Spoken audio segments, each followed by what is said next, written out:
medical need and get the permit to have tinted windows on the front of my car. So instead of those people who get pulled over and get ticketed for having tinted windows on the front of their car, I could actually have the tinted windows all the way around my car.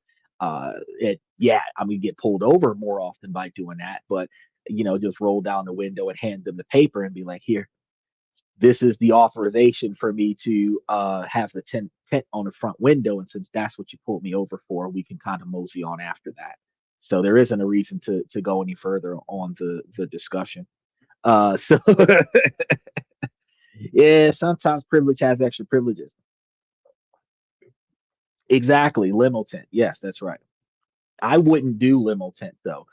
I would actually probably do like 70% all the way around, maybe as low as 60% all the way around.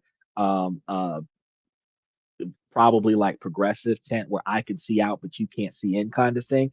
But I wouldn't do limo tent. And the reason why I wouldn't do limo tent is because you can't see out any window at night. You know, Preferably if I was going to get limo tent, I would get that electronic tent where I could turn it on in the daytime and then turn it off at night where I could still see at night. But still have the benefit of the tent during the daytime. But again, that's going to be very expensive as well. But yeah, it's one of those things like, well, while you can do it, the question is, should you? So um, I haven't put tent on any of my windows yet, but it's always a benefit to know that I can. But I did put my glasses on all of my photo identification cards. So every Homeland Security agent sees the glasses on the ID, and I go through customs without having to take these glasses off. So it's a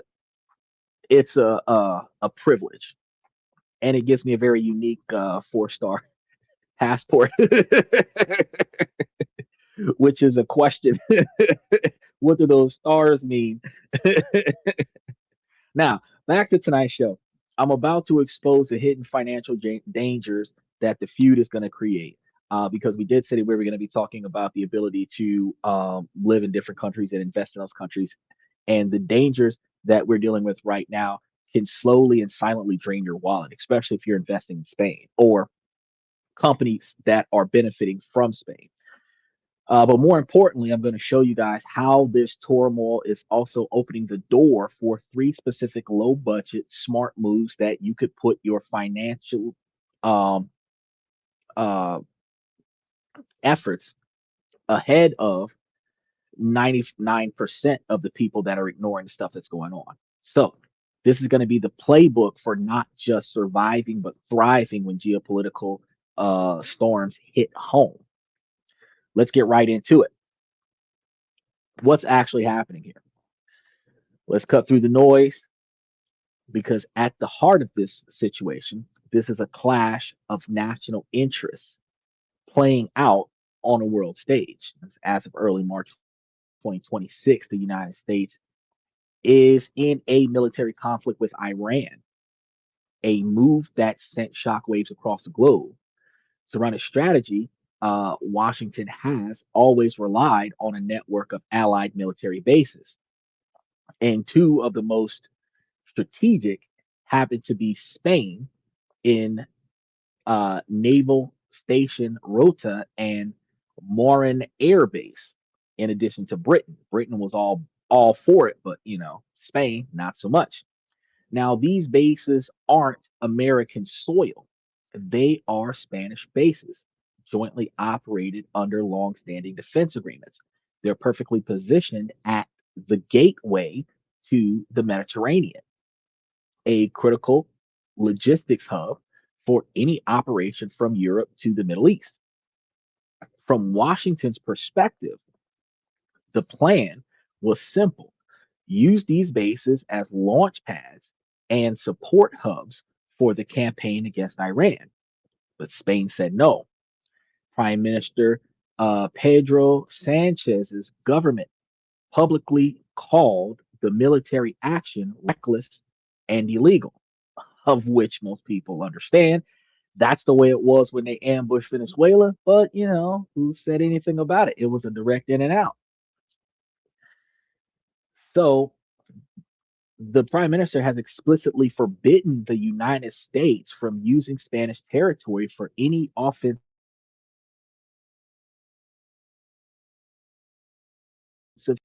this isn't just a polite disagreement, it's a rare public break within the NATO alliance. Spain has drawn a line in the sand, choosing what is calls international law and de escalation over the request of its most powerful ally. Now, the American response was swift and sharp. President Trump accused Spain of failing to cooperate with NATO and not paying its fair share in defense spending. This all led to a direct economic threat. We may cut trade with Spain off, right? May. He didn't actually do it yet.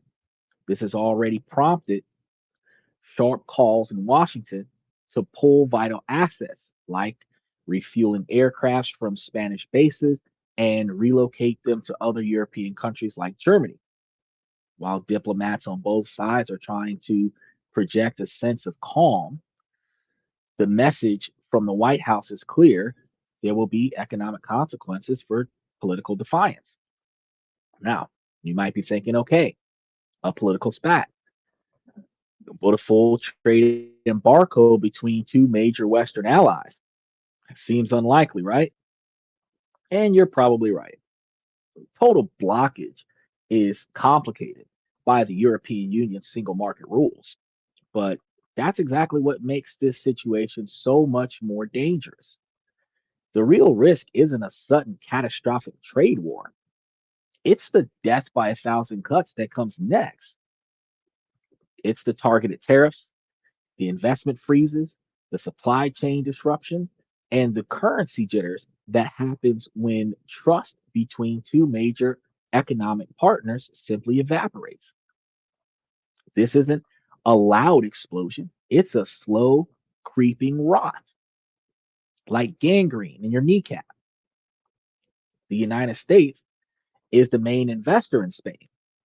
And when that relationship sours, the fallout doesn't stay in Washington or Madrid. It ripples outward. And those ripples are heading straight for your wallet. So, how does a diplomatic standoff over military bases in Spain actually end up costing you money at the grocery store level in Ohio? Wow, this is the part most people never connect. It's a chain reaction, a series of dominoes that links the high stakes world of international politics to daily budget. So let's break down the chain one piece at a time. Domino number one, the trade uncertainty and market spasms. The first thing to get hit is the financial market. Markets hate uncertainty more than anything. A threat, a mere threat to cut off trade with a major European economy, even if it's just talk, injects huge doses of fear into the system. Investors get jumpy the same way everybody cut and run when the tariffs drop to, I think, 5 or 7% for like 4 hours and then rose back up to 15%. Shortly after that, everybody was running on Friday, preparing themselves for a market fallout on Monday. And then Tuesday, they had to put all their money back. People are going to start asking questions. Will there be more tariffs? Which industries get hit? Will the EU retaliate? Will this get worse? I had to check that before I even started the show. Suddenly, this isn't just about Spain, it's about the stability of the entire transatlantic trade relationship. So when investors get nervous, they sell. They pull money out of stocks, especially companies with extreme exposure to Europe. And this means companies with big sales in the EU, firms that rely on Spanish parts, or even Broad market index funds that hold these stocks can all take a hit. So if your 401k or your IRA is in a standard S&P 500 or global fund, you're going to be exposed. You might not own a single Spanish stock, but the American companies you do own are tangled in the global web. Spanish part maker for a German car company that sells in the United States creates a vulnerability that jumps across the ocean. The first reaction might be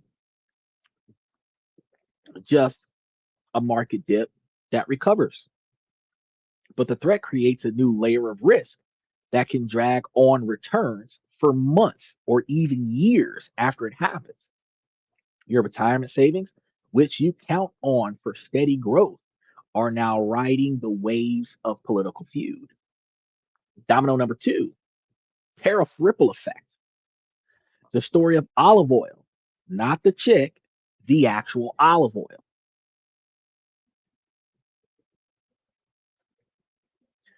Um, so let's get specific. Let's talk tariffs. A full embargo is unlikely, but targeted tariffs are a classic move in these disputes. Usually, the first thing that Donald Trump does is a go to massive tariff hit. He fights with money before he fights with fists. Before he sacrifices a single human life, he will take all the profits out of his enemy. Which I gotta respect that because I mean, at least less people die from explosions and gunfire. I mean, I can't help the ones that starve to death because Trump said no turkey dinner for you, little Timmy. It's just it's a Cold War tactic. It's not active, you know, what's going on in Iran kind of tactics, right? But these are classic disputes. So imagine the White House decides to make a point by slapping an additional 25% tariff on famous Spanish products like olive oil. To most of us, that seems minor. So you buy a different brand, right? Follow the money. The bottle of Spanish olive oil doesn't just appear on your shelf. It starts on a farm in Andulias. It's harvested, pressed, bottled, shipped to a port, loaded onto a container ship, and sailed across the Atlantic. A U.S. importer receives it. A trucker takes it to a distributor, and it's finally delivered to your local supermarket. Now, every one of those steps have a cost. Now, add a 25% tariff. The importer has to pay that tax the second the oil enters the United States. Do they eat the cost? Of course not. They pass it on to the distributor. The distributor passes it to the supermarket, and the supermarket passes it straight to you. That $15 bottle of olive oil is now suddenly 18.75, maybe more. But the ripple effect doesn't stop there. You and thousands of other shoppers might switch to a cheaper Italian or California brand. This creates a sudden spike in demand for the alternatives. And what happens when demand outstrips supply? Their prices start creeping up too. Meanwhile, the Spanish produce facing a collapse in United States sales might have to lay off workers, hitting the Spanish economy, potentially weakening the euro and creating even more instability after everybody did that massive bailout a few years ago. A single tariff on one product can create price inflation across a whole category and send shockwaves back and forth across the ocean. Billionaires can sustain this loss. The rest of us cannot. Remember, the richest people in the country are 1% of the population, probably 1% of the world's population.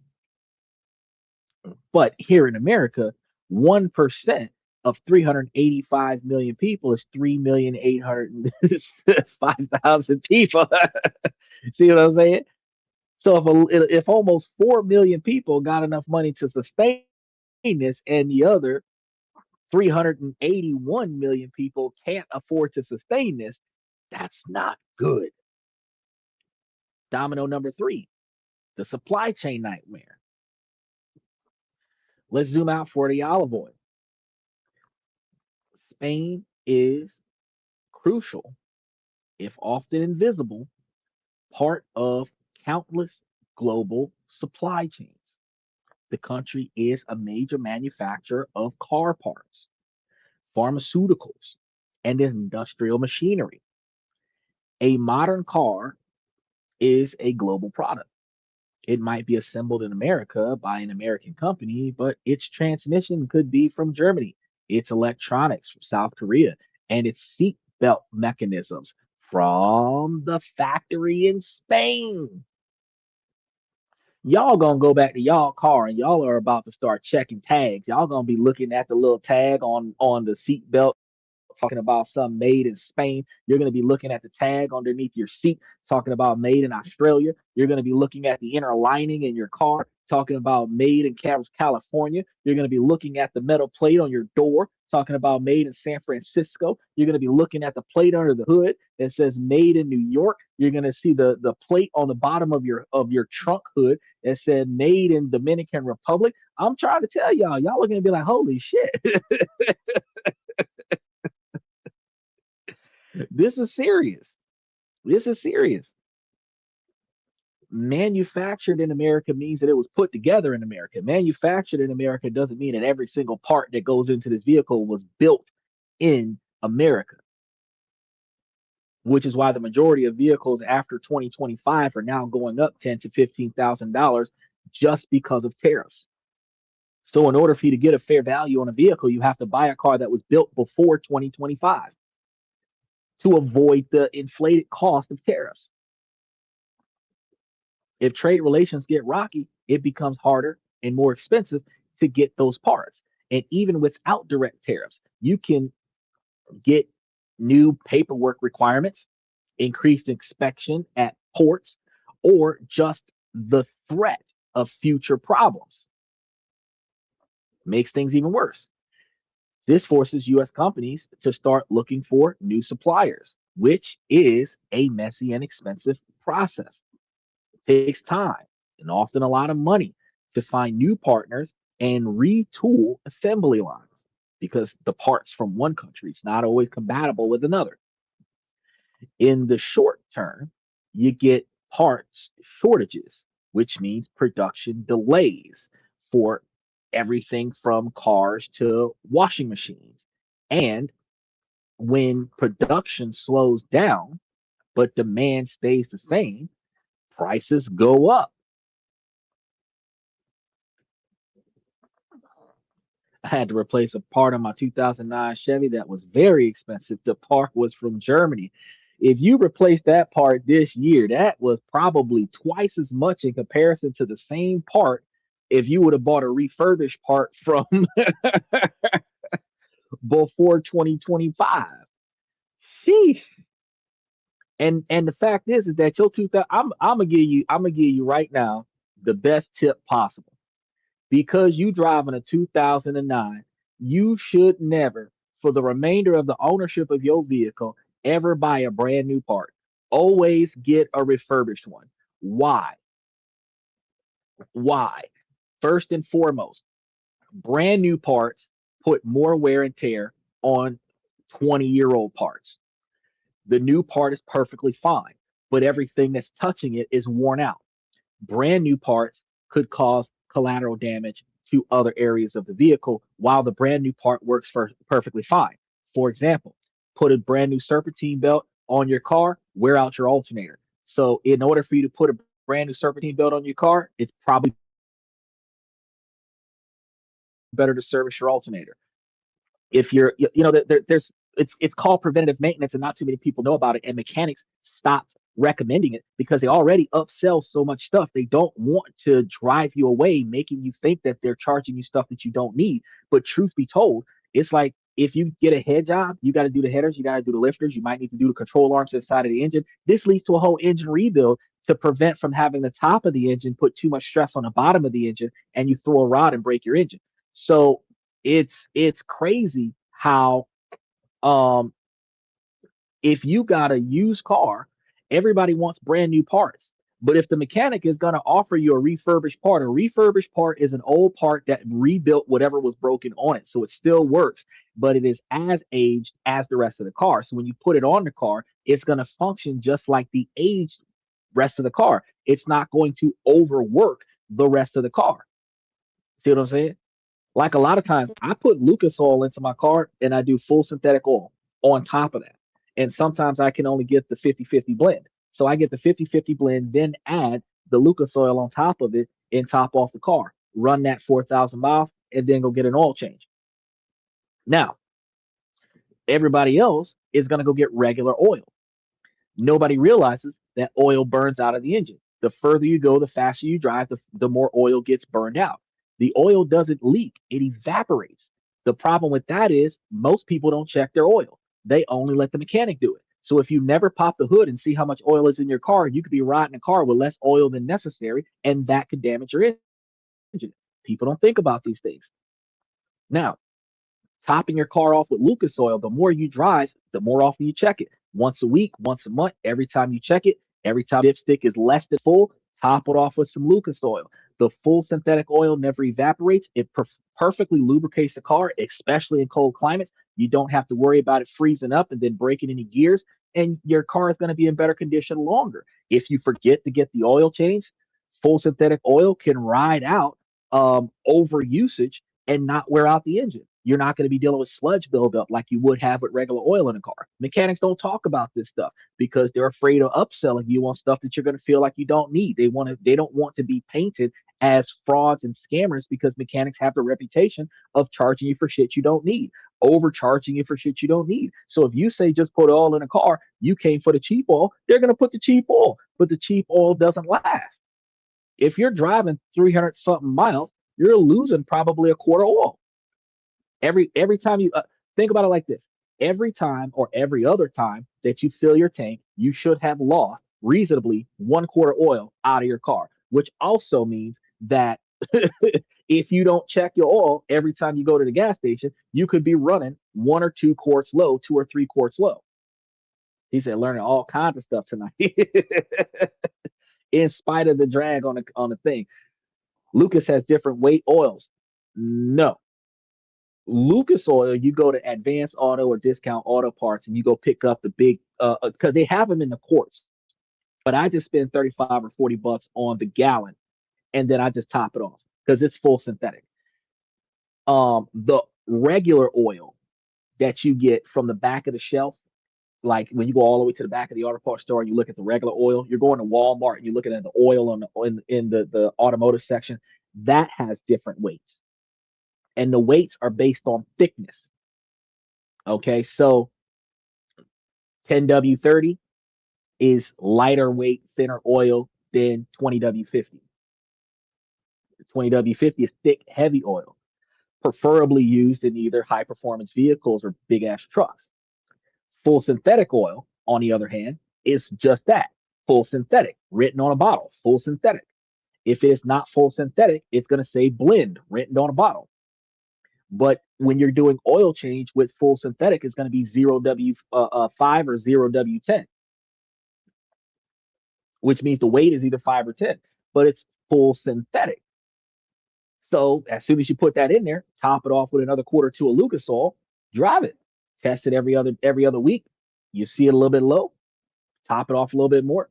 And since you bought a $35, $40 bottle of Lucas oil, that's a whole gallon, it might take you 6 months to continue topping it off and keeping it running good until the next time you go do an oil change. By the time you do an oil change, you got an engine full of Lucas oil that is not going to go anywhere. So if you decided to do 1,000 mile trip somewhere, or if you're doing 200 miles a day because you got long distance commuting, this type of performance keeps your vehicle running better. But they don't talk about these things. So when you're dealing with um, something as simple as a car repair, she's got a 2009 Chevy.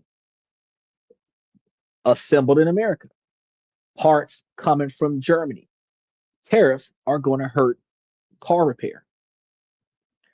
You got parts coming from Spain. You got parts coming from Australia. But if it has to touch the port of Spain, if it has to cross whatever in some area that Trump's pissed off with, if for some reason it's coming out of Japan and has to dock in Iran, all of a sudden you're dealing with all kinds of expenses that you wasn't expecting to have, right?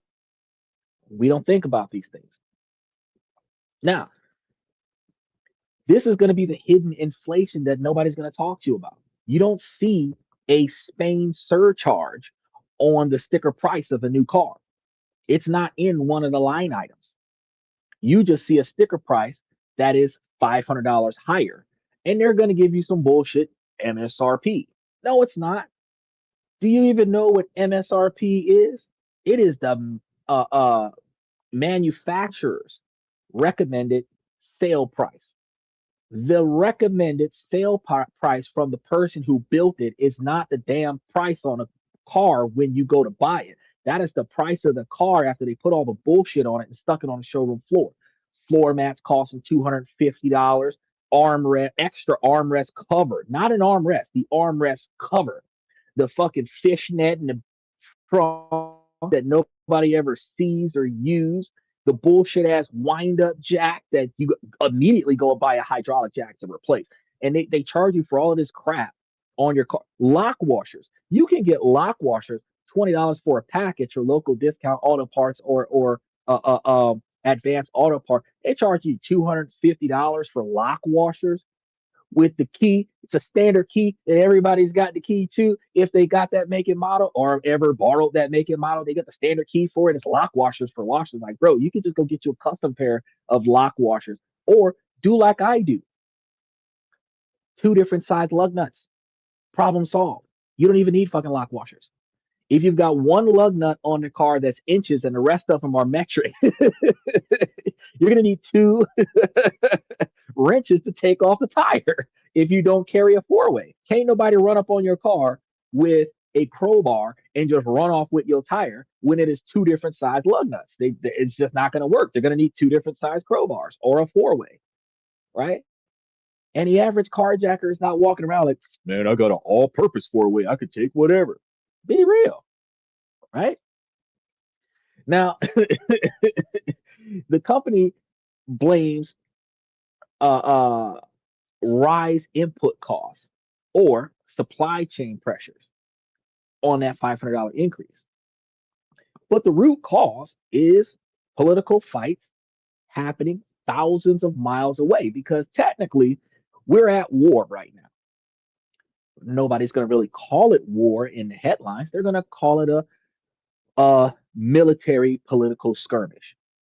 But we are at war with Iran. That's where we are right now. It's just at Iran. So every day we go to work, we play on social media, we play with our video games, we call our friends, we FaceTime, we text and drive, we're lane splitting in our motorcycles, crashing into other people's cars, being run over by other people. We're trying to uh, uh, uh, uh, promote the bike lane as a priority for rite of passage when you're trying to compete with an SUV and all of the stuff that we're doing here in America, where our rights to be assholes are so concretely etched into our tradition that we ultimately forget they're dropping bombs and launching missiles and having large caliber firearms shoot large quantities of ammunition at everything that moves in Iran. We don't pay attention to that part. Okay. Just like what was going on with Iraq and Afghanistan and all of that stuff. Nobody paid attention to that because our day-to-day operations was disrupted to the magnitude as that every Amazon package on both of those planes got blown up and they weren't covered under insurance. But that was the biggest impact.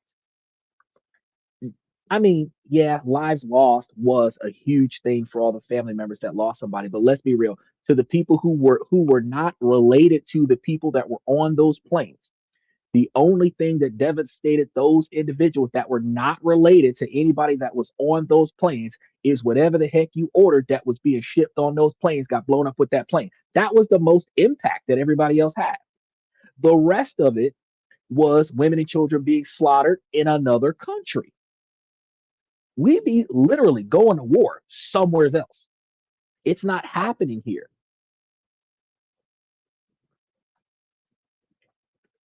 She said, what happened in Cali yesterday or today? There was an alert. That's a good question. What happened yesterday or today that led to some kind of alert? Did we have in California an excursion of military proportion from Iran that just so happened to provide an onslaught on the beaches of California? Or was it one or two individuals that was carrying AR-15s in a Chipotle? I mean, were we really dealing with bombings from planes flying overhead in Memphis, Tennessee? Like what happened in Cali yesterday or today? Let me know. And while you define that, I can go ahead and cross reference it, and we can see exactly what happened. Let's see how much information we can gather about what happened in California yesterday or today. So I'm gonna look with you. We're gonna ask the Google lady what happened. Because I know I'm talking to you guys about Spain, and not to downplay your question at all. Uh, I am a man of factual information, but I am definitely not going to try to put my 2 cents on something I haven't verified. So let's see what happened in Cali, and then I'll be able to tell you about it.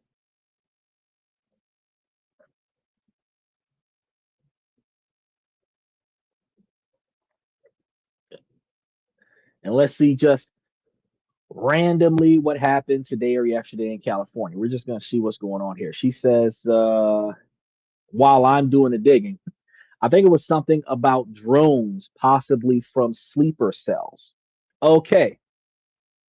Um, let's verify that. The biggest California story in the last day or so is a federal warning about a possible Iranian drone threat against the state, which has put law enforcement on alert, but is being described as precautionary with no evidence of an immediate or imminent attack. So let's see what happened.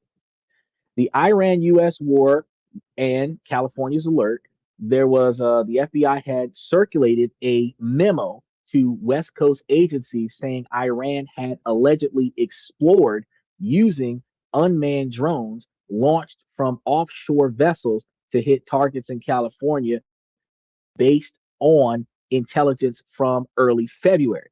So this is rumor, not an actual attack, but they're being precautious. Police departments in the Bay Area, San Francisco, Oakland, San Jose, confirmed they received what's been called a cautionary warning, not actual action, and are coordinating with federal authorities. But they stress that there is no specific imminent attack identified.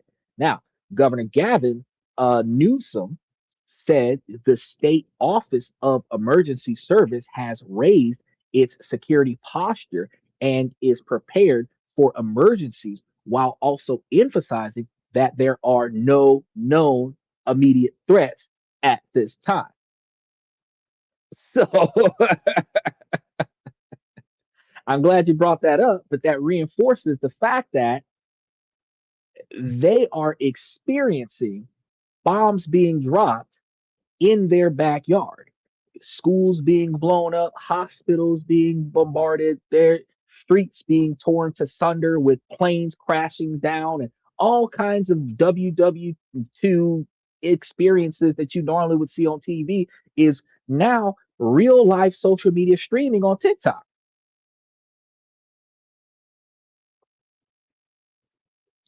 We got a verbal threat that was passed down from person to person since February, and they're just now telling everybody in March. It is that not serious to them that it took them 30 days to tell us. Now, I'm not going to devalue the fact that there's a strong possibility that a drone strike could potentially occur at some point. I want to point out the fact that if they found out about it in February and they are telling everybody about it halfway through March, their sense of urgency with this drone strike is slower than their sense of urgency for a hurricane, tornado, blizzard, flood, fire. Come on now, COVID. All of the things that made America stop moving and change directions, this drone strike was the least important thing on their to do list to tell the American people. It actually, to my effect, they are telling us about this drone strike faster than they told us about those planes hitting the World Towers in New York.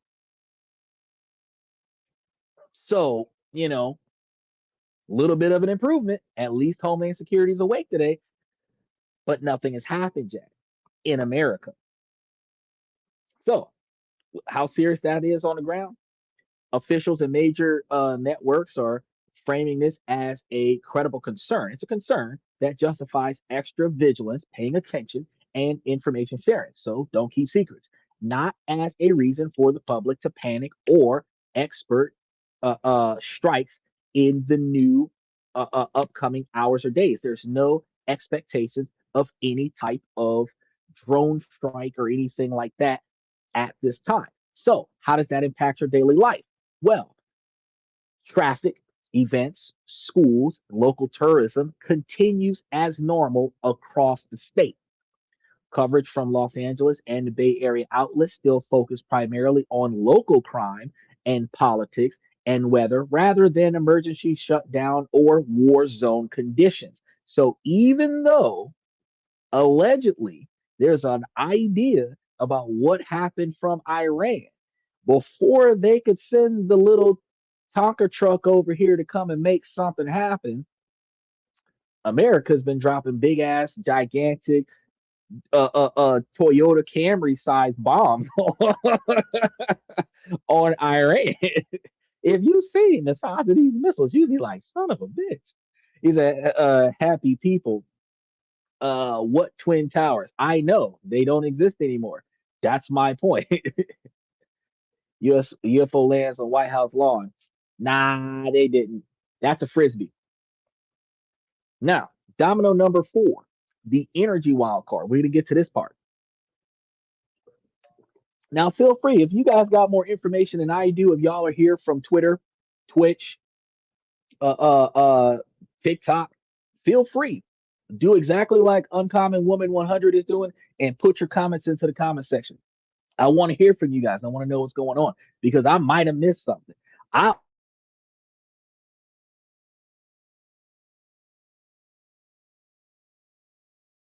I almost thought Spain over the last 4 hours. I didn't see anything about the U.S. hurting right now because of something that happened to the U.S. The U.S. will indirectly hurt because of how the economy will be impacted by the supply chain being disrupted due to what's happening in Iran, which is not a direct impact. We've got more damage still being cleaned up from the fire that California people caused by flicking cigarettes on the ground for 45 days worth of what was it 45, I think it was like 6 to 8 weeks worth of fire burning in between January and February of 2025. We have more damage in California with that fire than what we have experienced damage from Iran in 2026. I just want to be clear about that. Okay, we have lost people over there, planes getting destroyed, stuff to that effect, but we have not lost anything over here. Okay, now this energy wild card, it's going to be a big one. The whole US Spain tension is happening during a hot war in the Middle East involving Iran. So the conflict has already shaken up global energy markets with oil prices spiking. Europe is especially vulnerable right now, trying to get off Russian energy and now competing for liquefied natural gas on the open market. So here's the problem. He said MREs are a hot item to purchase. If y'all would have bought it last year, it would have been cheaper. Gasoline starts behind me. I gotta tell you something. My tank been full since February. I filled my tank. I ain't gotta fill my tank again until probably next month. And when I go down there to go fill my tank, I'm gonna fill my tank in a few extra gas cans, so I ain't gotta go back out there. I just found on Temu what looks like a 30-gallon gas can. I'm gonna be filling up big ass gas can situations with gigantic automatic pumps that will be able to fuel my vehicle whenever I need gas. I'm not stopping by the gas station. I'm gonna be stopping at my house. Like, let me fill the tank. Now, here's the problem. Spain is relying on heavy LNG imports, and a major supplier used to be the United States, or at least it still is until Donald Trump gets pissed off. If things get really bad, could the United States slow down LNG shipments to Spain as leverage? Terrifying thought for Madrid, but for you, the American consumer, the risk is different. A chaotic European energy market with countries fighting for supplies drives up global prices for everyone. It means higher prices at the pump right here in the United States because American producers can get a better price selling their LNG to a desperate Europe market. Liquid natural gas. You're saying what is LNG? Liquid natural gas.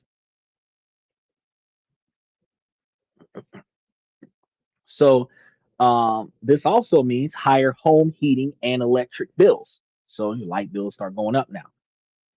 Uh, this geopolitical energy shock, on top of everything else, is like pouring gasoline on a fire of inflation, or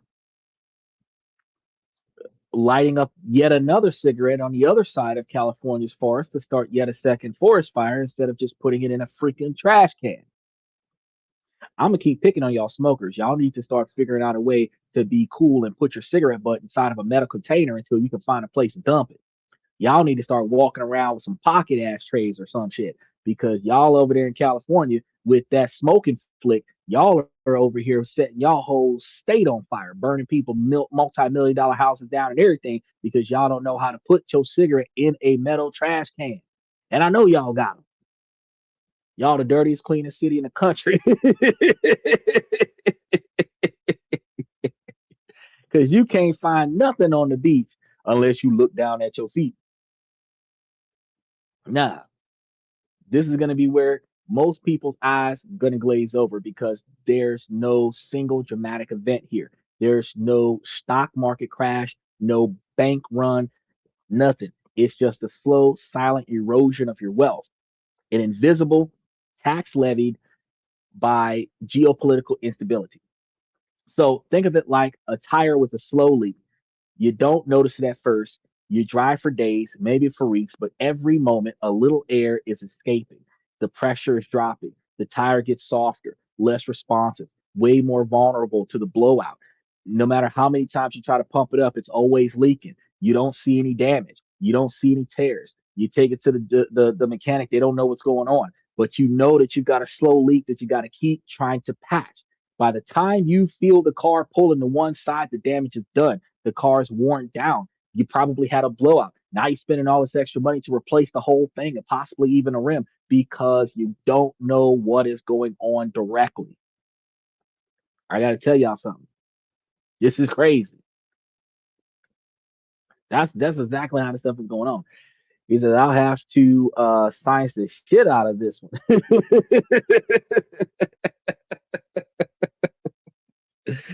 Yes, sir. Yes, sir. As he figures out a way to get our book of the day.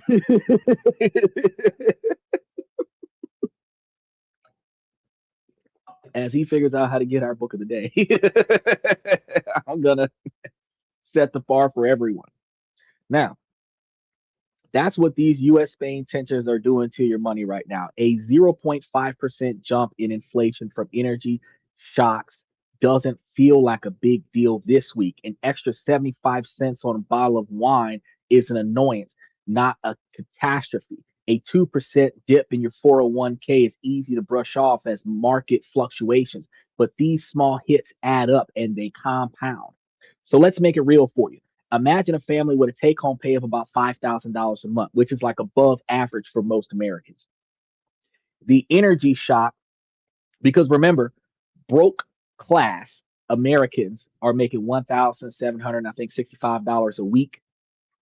$5,000 a month is about working class level. That's individuals that's making closer to 65, 75,000, $79,000 a year. So at $5,000 a month, that's about 60,000 a year. So if this is your income or you make less than this, you need to really, really pay attention to what's going on, what I'm about to talk about. So if you make about $5,000 a month, the energy shock adds $30 to your monthly gas and utility bill. Regardless of how much you already spend, recognizing it's still a little bit breezy outside, 30 extra dollars on your utility bills, gas, and electricity. So $30 for gas, $30 for electricity. Tariffs ripple effect adds another $50 to your grocery bill. Okay. Your new car payment is $25 higher than it would have been last year because of pricing imported parts.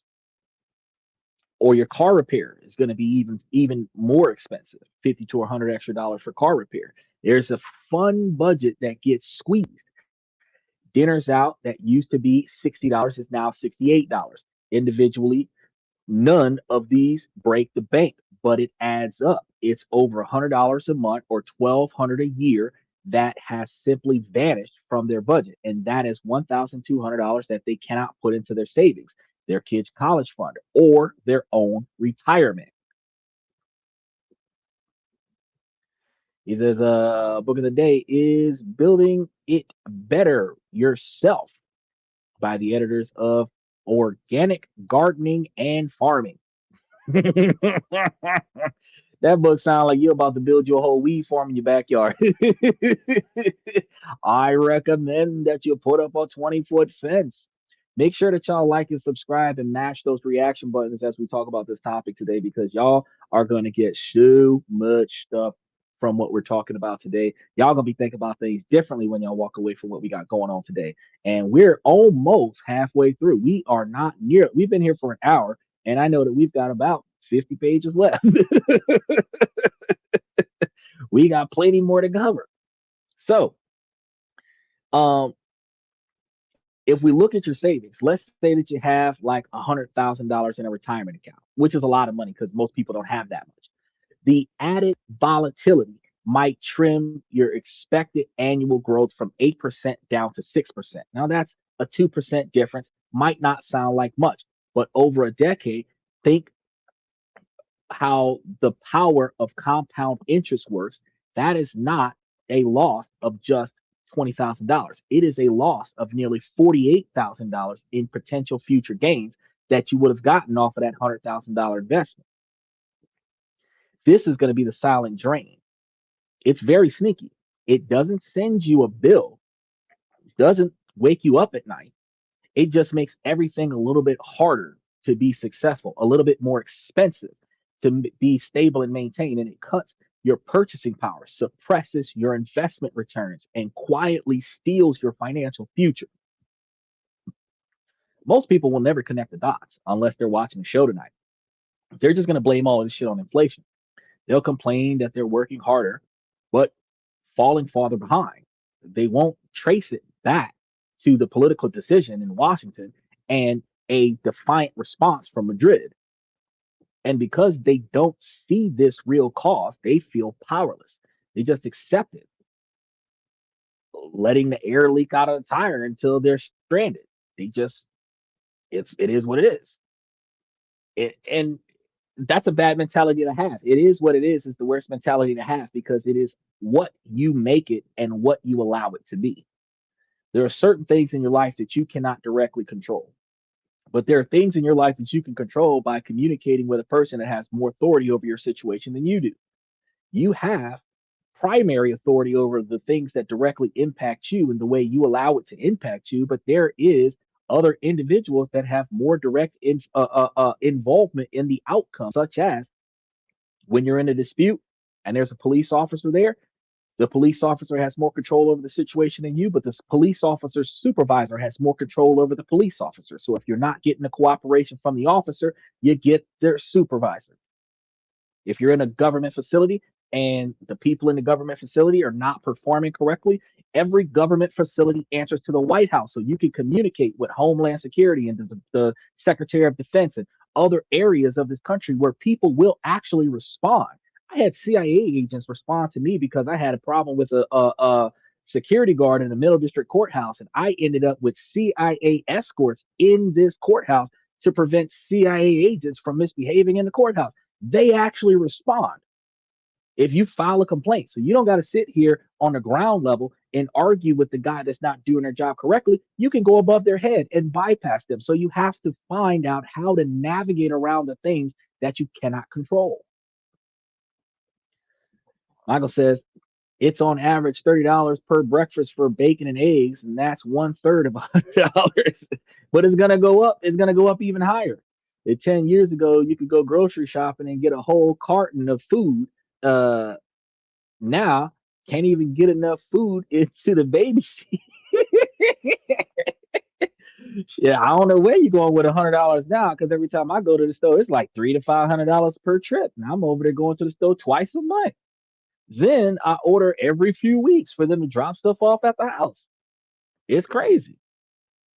Now, what I've just described feels familiar for a lot of you guys. So make sure that y'all like and subscribe and make sure that y'all mash those notification buttons because if you felt that squeeze, then you get what's at stake. But here's going to be the good news: you aren't powerless because understanding the problem is the first step to taking back control.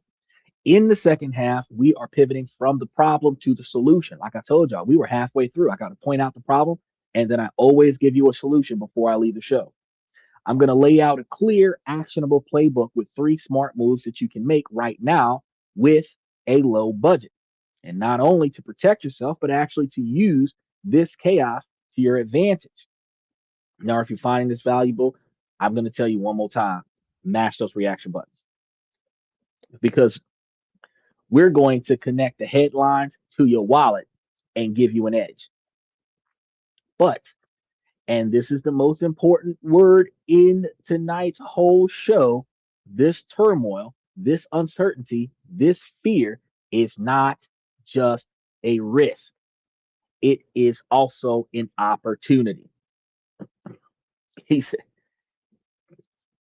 some of us can't afford a butler to pick up our groceries. Walmart.com can pick up my groceries. Shit. Drop them motherfuckers off at my doorstep. I am not in the midst of chaos. I will have my eggs delivered to my house the way they used to deliver milk and eggs to your house back in the day when Ford was the only manufacturer making cars that move.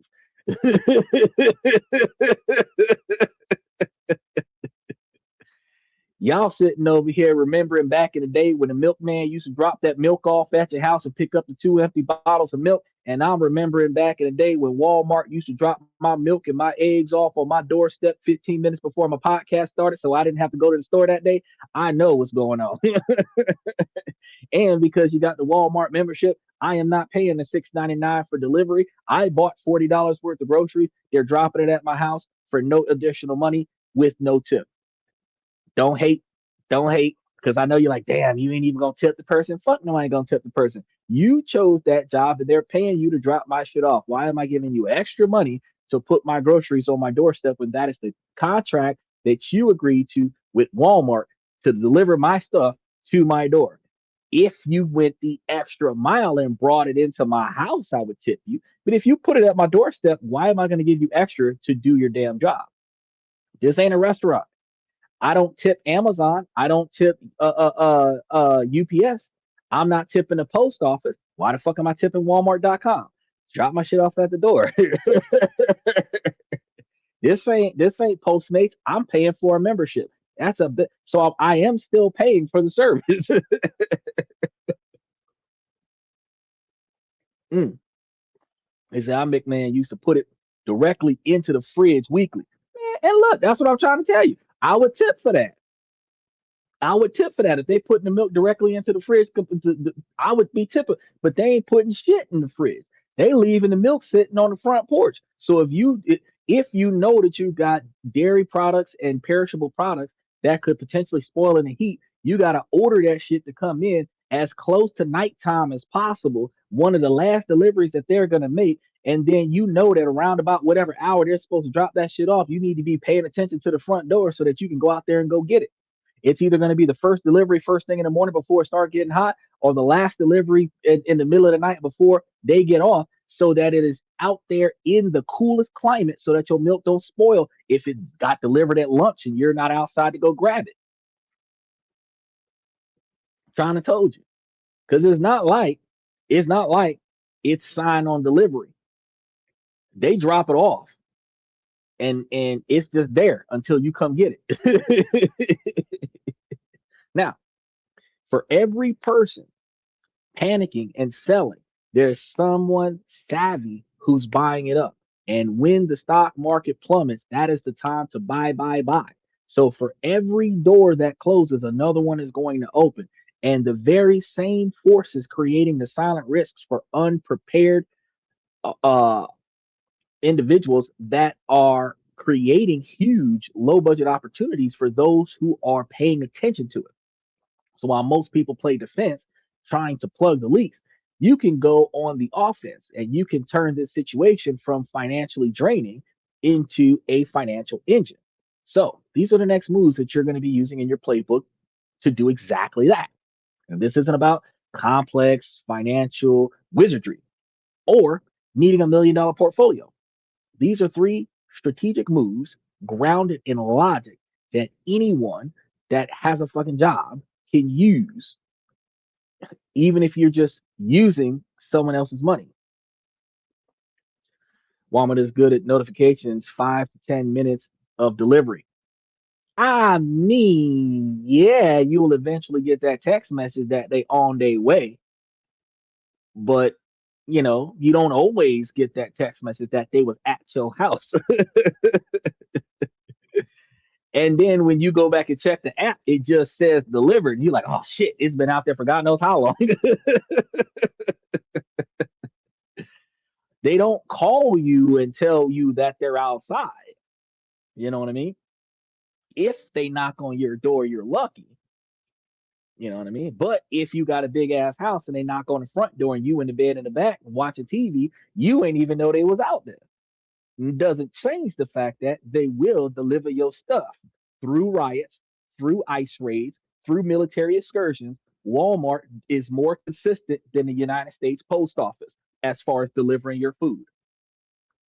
And if for some reason your food gets delivered to the wrong address, they will either refund you or reship your order. One way or another, you're going to get your stuff.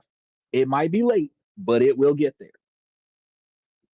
Unlike the mail that you can't guarantee to show up these days, they taking days off and all this extra shit. Like back in the cut, mail used to you would see post office people that would potentially drop dead trying to deliver mail. Nowadays, shoot, it's past my time. I just deliver it tomorrow. You can't guarantee mail on Saturday and Sunday no more. You used to be able to guarantee mail every day. Now you can guarantee groceries being delivered from Walmart every day. He said, text message, I go to the door. I'm not standing out there.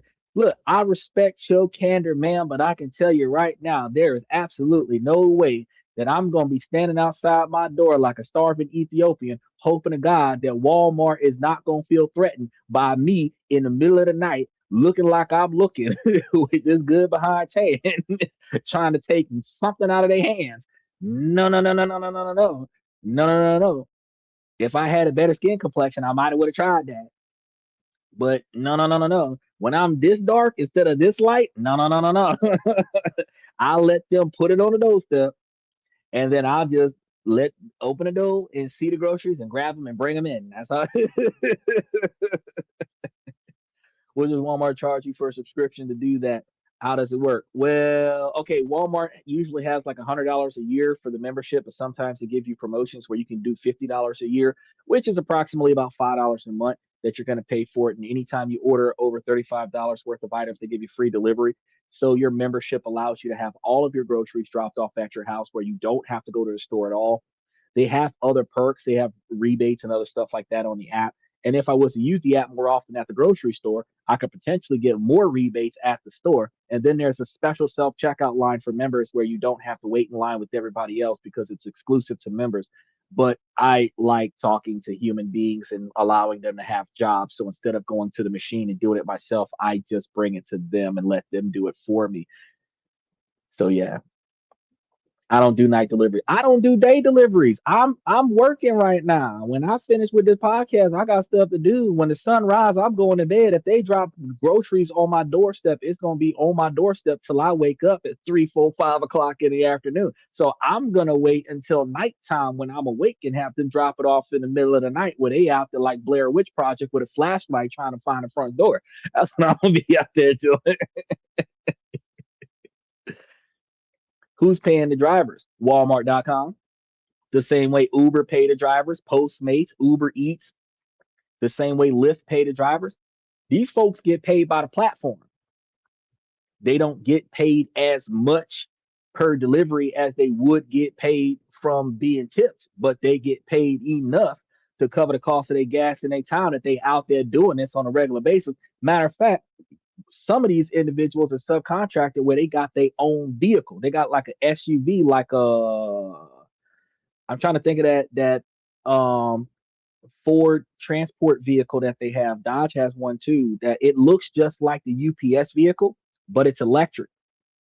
And they can hold 10, 20, 30 different customers orders in the back of this transport vehicle. And they just collect everybody's stuff and they just go to that certain location, stop, take out the one order, go to that house, drive to the next, go to the house, just like UPS, just like FedEx, just like Amazon, just with people's groceries. So they're making enough money off of doing this that, since I'm paying for the membership to receive free delivery, that I don't have to go the extra mile and be like, let me give you 10% because you dropped off my groceries. If I was not paying for the membership, if it was a free service and they weren't getting paid to come out, then yeah, I give them commission. Like for example, take waitresses. Waitresses, by design, get paid half of minimum wage because their job expects them to get tips. So I expect to start my tipping at about 25% or 22%, and I reduce the tip value based on their performance because I know they are getting half of minimum wage as a base pay plus tip. That's their job model. Commission only individuals, they only get paid from their sales. So I'm not going to have them offering upsell on me. I'm just going to buy the best thing because I know that that'll put more money in their pocket. I am considerate for the other person. But if you're subcontracting too, even if you're getting paid $3 per delivery and you have 75 deliveries for the day, you're still making enough money. That's still $210 for the day minus gas to get to take care of shit off of an 8 hour day, right? It ain't $200 a day or anything like that, but depending on how many deliveries that you make, you're still making a decent quantity of money every day. So I'm thinking about purchasing a small fleet of electric vehicles, then leasing them to drivers for Uber if people wanted. Bro, that is a fantastic business model. That's how Hertz started making more money on rental cars.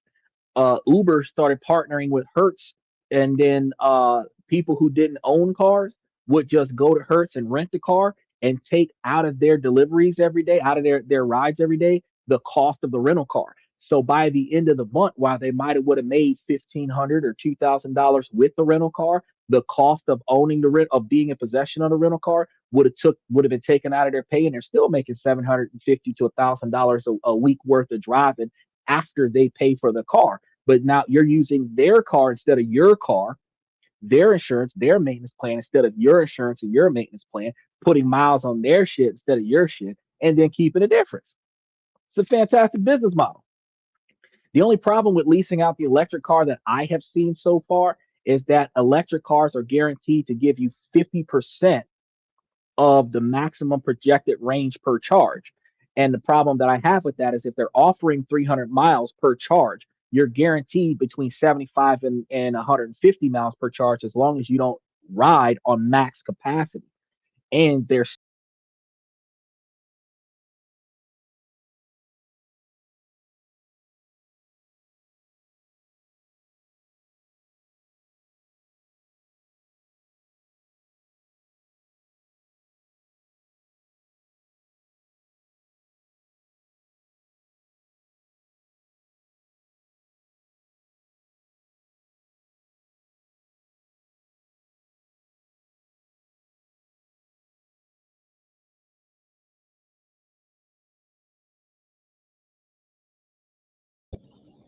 There it is. All right. So what I was saying, because I'm trying to put this thing back up here. I got a backup plan for the backup plan because the internet is acting it. donkey over The here. donkey over here. All right, let me get me back up here. There we go. Wait, nope, this one. All right, good. So what I was saying before I was rudely interrupted from the internet, dang internet, got me 3 bars on this internet performance scenario. What I was saying was, what was I saying? Oh, the ride share situation. So here's the, I got you, Steven. I ain't going nowhere, man. I got you. She told me too. I got you, bro. I was I was trying to get my mic back on from the phone. So here's what so here's the other issue that I have with the electric chargers. They claim 300 miles per charge. You're guaranteed about 150 miles per charge if you got like one or two people in the vehicle. But if you're riding on max capacity, like all fat people in your vehicle, you're likely to get about 50 to 75 miles per charge. The problem is that you're going to have with that is that you still have that 8 to 12 hours of charge time unless you go to a fast charger. But the fast charger is still going to require you 30 minutes to charge your vehicle, 30 minutes to an hour to charge your vehicle, which is not that's like taking a lunch break. So depending on the distance that you're driving your client, some people are usually less than 20 miles. If you're doing average weight capacity, you're likely to get 150 to 175 miles per charge guaranteed, which is about 1 day's worth of work at approximately 100 miles per day worth of driving, plus a 1 hour break in the middle of that to recharge your vehicle because you still have to, you're going to use power to start your job and then you're going to use power to get home from your last drop off. So you're either going to have a break in there somewhere where you're going to drive 6 hours, charge your car for an hour, drive 4 hours, and then drive back home, or you're going to drive your car for a while and then after you get ready to wrap it up at about 25% battery life, pull over to the next gas station and wait an hour and 30 minutes before you can actually drive home because you, for some reason, took your last client to Miami from Tampa and now you got to drive back to Clearwater to get home. So the electric vehicles are good, but they have not mastered fast charging. And a gas powered vehicle will take all of 5 to 10 minutes to pay at the pump and fill the gas tank, and you can get 150 to 250 miles, 300 miles to the tank, where you're not going to get that refuel time with an electric car. That's the only problem is the damn refuel time. If it wasn't for the refuel time, I'd be all over electric cars right now. It is storming outside, wind gusting towards 50 miles an hour. I know. And when the weather is bad like it is right now, my internet keeps fucking up. It worse than what it usually does. Tesla Roadsters look great.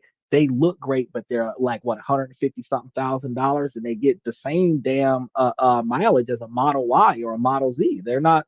The Cybertruck has not put the tri motor out there. I was on the list for the tri motor, and I regret that. But the fact is that they put out the tri motor, and the tri motor has not been built yet. They've got the dual motor out, and I believe the single motor out, but they do not have the tri motor out.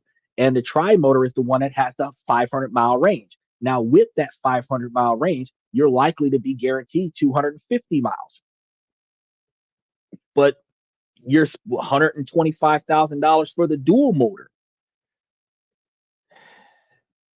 See, she knows her cars. This is the first woman I've met that know cars. She got a Chevy, and she said Tesla's trash.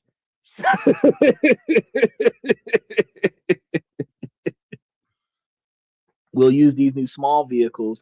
We'll use drop in batteries, pull them out, grab two newly charged ones, and then keep going. Oh yeah, because Kia got those where you've got the adding extra battery packs to the vehicle. So Kia, and I think there was one other model that had that, because the Leaf had one. Nissan. So Kia and Nissan has this opportunity where you can add more battery packs to the vehicle to extend the battery life. And because there is a connection in the trunk where you can do that, at least where I saw it, there is a possibility where you can take some of those extra battery packs out that were dead and put in more battery packs that are not dead and use them. I don't know how to charge the battery packs when they're not in the car though, but it does allow you for the ability to quick swap out and bypass that position where you've got to wait an hour and a half to refuel your vehicle for an electric vehicle. But the problem that I have with that model, even though that is a better model and it does solve the problem, ultimately, it is still a price point problem because these batteries are typically running about $5,000 a battery. I have not heard of an electric battery for an electric car that is less than $5,000. Remanufacture one might be 2,500. So say you bought five extra batteries for your car so that you could pull something like this off. You're at $5,000 a battery. You're upward of 25,000 extra dollars for batteries for the one car. If you're buying a 25 or $30,000 electric car, you might as well just buy two electric cars and just have one on standby, use 55% of the power, drop the car off at the house and grab the other car and go back out and go to work and not have to worry about the biggest effort you're going to have is moving one car, parking the other car, plugging it in, and then getting in the first car and driving off. And that also solves your problem. Just hook on a trailer, which is one big battery for long distance. In that case, bro, you might as well just get the Cybertruck and just use the Cybertruck to charge all of your smaller cars. You can actually park your Cybertruck in a public parking lot that does not have parking restrictions, and then you can drive your car and use your Cybertruck as a relay station to plug your car up to the Cybertruck, charge your car back up, finish doing a drive, and then take your Cybertruck and bring your Cybertruck home. You can have your Cybertruck truck and trailer ready, put it in the back end of a Walmart parking lot somewhere. You can drop your Tesla Y model on the back of a trailer and do the truck and trailer on the far end of a Walmart parking lot because Walmart don't never complain. And then take your car off of the trailer, do rides, come back, get on the Cybertruck, and then drive your car back home. Still $125,000 for the fucking Cybertruck, but you can use it as a backup battery for your Tesla Model Y while you're doing Uber driving. The Chevy Bolt is cheaper than other electric cars, right? But I think they discontinued that one. No, they discontinued the Volt. The Volt was the better one, starts with a V. That one was the hybrid electric car. They discontinued that one. I wish they would not have. The Chevy Bolt is the cheaper one, but it's still getting like 200 miles to the charge. Better to get though, because if you get two bolts cost the price of one Tesla. So instead of buying one Tesla, you just buy two bolts. And like I said, park one, swap one, either way, or carry a Honda generator and gas. Well, you in that case, you can get a Ford Fusion, the hybrid electric car, and put gas in it and let it recharge the electric battery and just save on fuel. But when you're doing hybrid electric vehicles, you're relying more on gas than what you're relying on electricity. Yeah, you're going to get 55 miles to the gallon, or but you're which is like 550 miles to the tank, 600, 700 miles on a 20-gallon tank. But it still requires you to rely on fuel efficiency as opposed to mono electric vehicles. I have not found the efficiency in the recharge time to make mono electric vehicles beneficial. especially in cold climates. Cybertruck's pointless. Never seen them hauling anything. I seen them hauling all kind of stuff with a bent frame. I just never seen them bend the frame back after they finish. Let's just make it three bolts. It's still cheaper than one Cybertruck to have three bolts. And in that scenario, if you've got three bolts, you've got a backup driver. Now you're starting up your own cab company.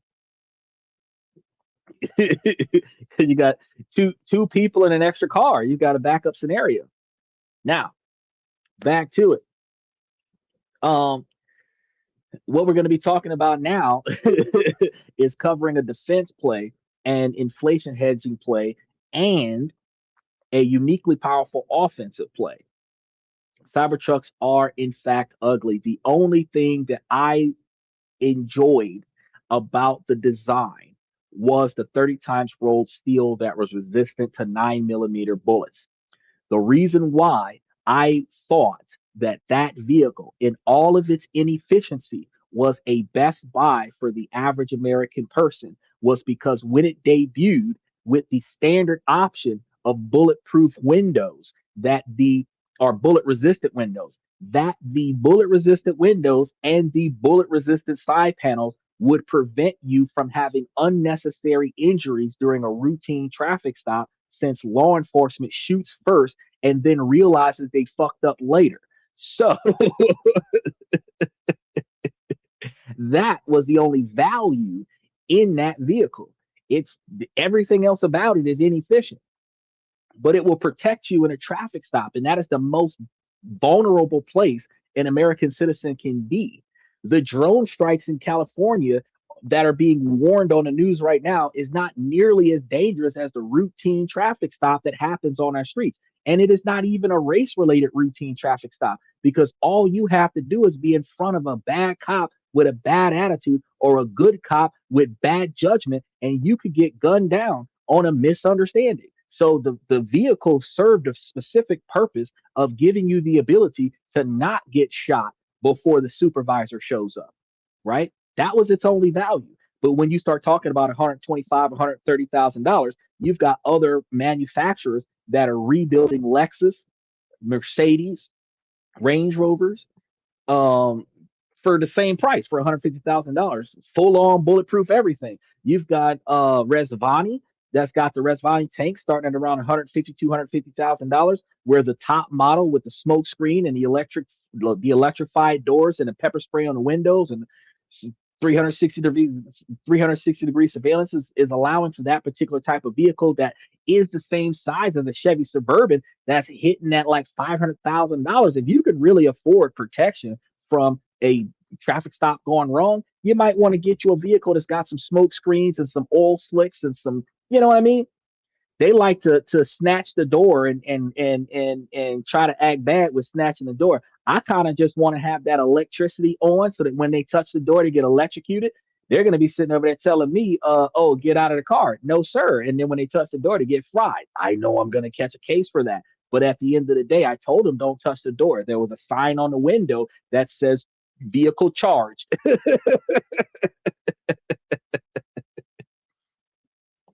Driver, roll down your window. Drive. No, I'm not rolling down shit. I'm gonna crack the window.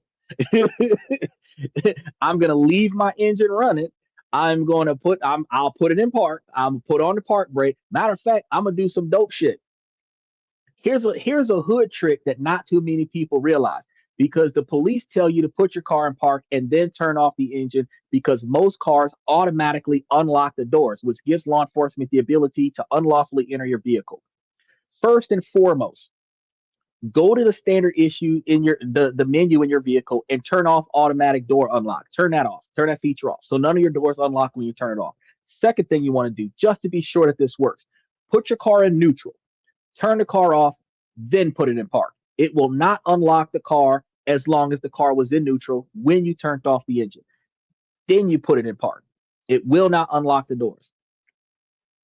And if you put the car in neutral, pull the park brake, and turn the car off, and they can't tell, oh, he's trying to flee. Now the car is in, and you can also go one step further. You could put the car in reverse after you turn the car off, have the emergency brake on, the car is locked. You can't get the key out of the ignition because it's not in park.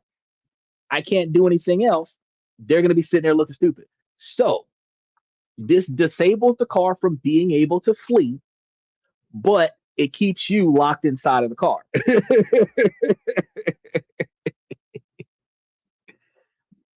What's the title of that book above your head? That is going to be me blocking you for being a dumbass.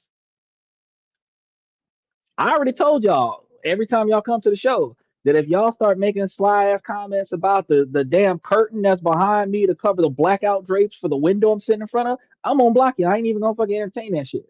I don't even play that, because if I was to, it, if you ain't got nothing positive to say on a topic, just watch the show. He said, "My name is Bond, James Bond." Exactly. You like eating glass. Yes, I drive a stick. Yes, ma'am. Okay, so you drive a stick. So you put your car in neutral, pull your emergency brake, and then turn off your vehicle. Do not allow your vehicle's doors to unlock themselves. I would drive a stick because it's safer because the stick shift doesn't automatically unlock your car doors either. I'm trying to tell y'all, people don't understand. I'm trying to keep y'all safe out here.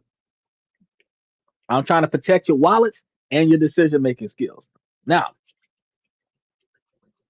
the first move we're going to talk about is the defensive play, fortifying your financial fortress.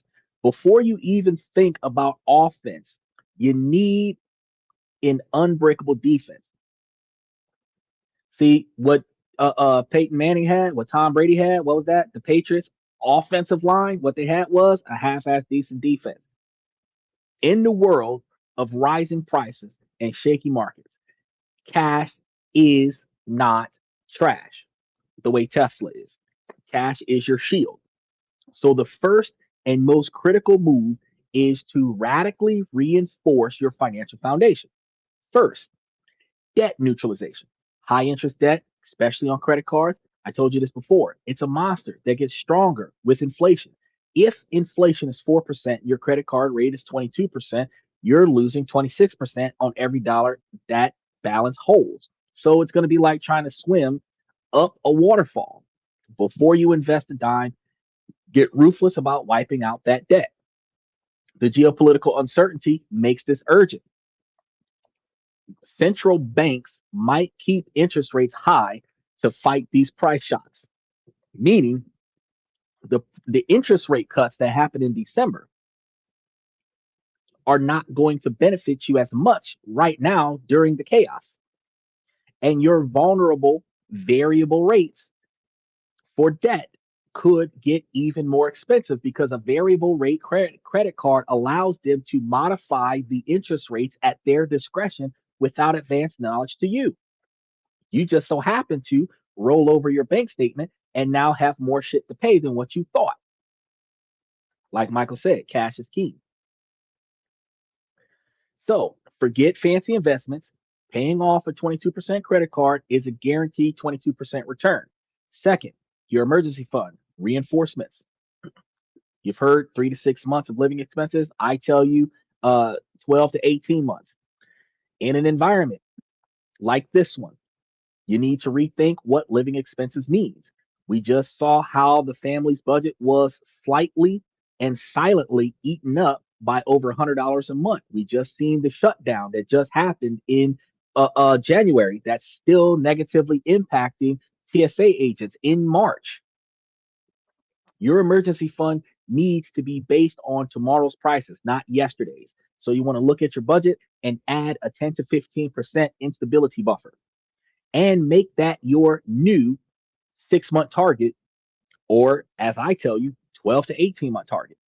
This isn't just for job losses anymore, it is for absorption and sudden $1,000 car repairs when parts like uh, common woman's Chevy costing her extra money, those parts can spike, or a 30% jump in your heating bill, like what we're experiencing right now, like what happened to some of the northern states that are connected to Canada.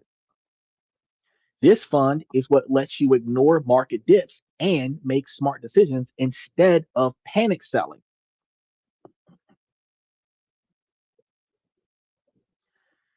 He says 12 to 18 months emergency funds make more sense. People tell you 3 to 6 months because, take for example, what happened with the shutdown in October. October, November, 6 weeks of shutdown. By the middle of November, everything was ready to go back up. You started getting your first check at the end of November, beginning of December, and out of 90 days, you only had about 45 or 55 days of inconvenience. That's the standard average. However, they also say 6 months. And the reason why they say 6 months traditionally is because if you experience a car crash, you're likely to be out of work for 6 months. And then you settle your car insurance claim and take the money and start recouping losses. So if you put money aside for a government shutdown or put money aside for a car crash, you're likely to be back on your feet and working before you run out of money.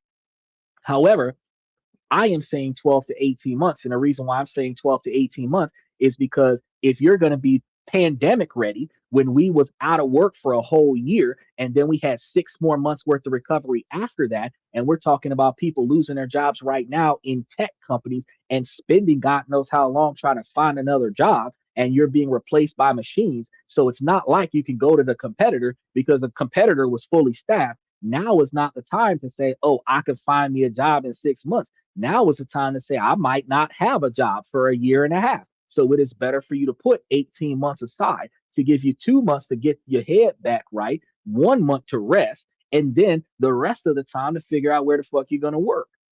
Because you can start up your own business, you can start up your own side hustle, you can do something else if you have a year to 18 months worth of extra money sitting aside. If you've only got 90 days left, you've got to pay your bills and then pray to God that money comes in before your money runs out.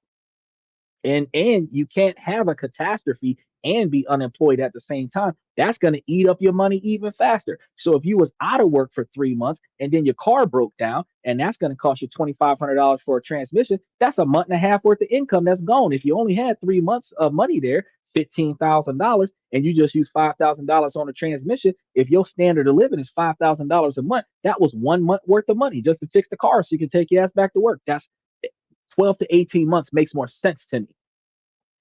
Next year is covered this year. That makes more sense to me. And 18 months covers inflation for a 12-month stay. You know what I mean? I can drive stick too, prefer a motorcycle. I used to ride a motorcycle, but I'm going to be honest with you that motorcycle riders are more dangerous than car riders. No matter how bad car riders act, motorcycle riders deliberately put themselves in unconscionable positions. And I respect you as a person, but I do not believe that motorcycles should be lane splitting. I don't believe they should be swerving in between cars. I don't believe that they should be riding in between parked vehicles, or not parked vehicles, but still vehicles on a highway. I do not believe that they should be trying to take advantage of the little space in between a vehicle and the side of the road. I believe that they should stay in the lane behind the vehicle in front of them. And if they have to, two or three motorcycles next to one another to take up the space of a whole car, and just really stay in the lane. If you're riding on the dotted line, if you're riding on the red strip, if you're riding on the yellow line on one side or riding on the white line on the other side, or if you're completely off road in any situation, you should be treated like a reckless driver. That's my personal perspective. If you're already a very small vehicle that is capable of doubling the speed limit at any given time, and you're not just doing a speed limit, you're doing 20, 30 miles over the speed limit on a regular basis, then you get with a hothead and y'all start drag racing one another 100 miles an hour because what cop's going to chase you? And then you get pissed off when you get broadsided by a car and you blame the car. You believe that you got right away, and I disagree with that because you can see them when they can't see you. It's your responsibility to get out of their way. The same way the trucker does not always have the right of way. You can see that truck before that truck can see you. Get out of that trucker's way the same way a motorcyclist should get out of a car's way. Plain and simple. That's my personal perspective. I ain't trying to bash on motorcycle riders, but I do believe that first person accountability with the motorcyclist needs to be more profound than it is with a regular car driver. I still believe that truckers should be a little bit more cautious about what they're doing. But at the same time, I also believe that a car should get the fuck out of the way of a big ass truck making a right turn out of the left lane with a trailer on the back of it. I just don't believe that you should be passing a rig on the right for any reason. If it got in the left lane and it's got its right blinker on, it's time for you to stop your car because that big ass truck can outdo you. And if you hit it, you're going to be spending more money on damage than they are. Because that ain't even a trailer half the time. They just got the cab. He said 2.65% on 30-year fixed rate for homes in January 2021. Yeah. And look at right now in March of 2026, a 6.5%. At the lowest, if you got really high credit scores, you might see 5.99%. But if you've got bad credit closer to 600, you're looking at 6.95%. Shit ain't going nowhere. He said motorcycles are great until you get into an accident. And that's why I was talking about that just for a moment there, because I strongly believe that while motorcycle riders, I mean, I used to have one. I had a Honda Nighthawk 250. I have no problems with motorcycles. I just don't like the way that drivers are using them with the false sense of entitlement because they aren't getting ticketed as much as they should. Then they feel like they're being picked on by the police because they weren't caught when they were reckless driving. And now that they're being caught off guard when they're not reckless driving, they don't believe that they should be penalized for the one time they got away. No, you should be made an example of for each person that got away so that everybody else cuts that bullshit out. The same way black folks got arrested for being outside for being black because all the black folks that got away with committing crime is now all the black people going to jail. Just like right now, all the Mexicans are being got just because a few 100 million Mexicans came across the border without a passport. All the Mexicans are being mistreated because some of them didn't do right. All of y'all who did do right, everybody gonna get treated the same way. So as society has done uniformly. One bad apple make the whole basket spoil, so one bad apple gonna get thrown in the trash, and all the good apples get thrown in the trash too. One bad motorcyclist make all motorcyclists look bad, so now all the motorcyclists are gonna have a harder time riding on the road. I'm just being uniform about that situation. But I love motorcycles, riding them. I love driving them, but I am not riding a motorcycle these days because the cars don't know how to act already. So when the cars don't know how to act on the road, and then the motorcycle riders don't know how to act on the road neither, that's just way worse. That's just way worse. You're asking to get yourself hurt. Then you want to try to overtake a car that's dealing with road rage. If you can't avoid a car crash in a car with a car that has road rage, how do you think you're going to battle against that same road raging car on a motorcycle? I seen a video with a dude that was on TikTok. He was trying to pass a car that passed him. Bro, if that fucking car passed you and you got a passenger on the back, just let him go. Oh, you trying to pass him? I got the right of way to pass on the right. Ain't no law said that no motorcyclist can pass on the right. You pass on the left. If you're passing a car on the right, where the car is in the left lane, already speeding.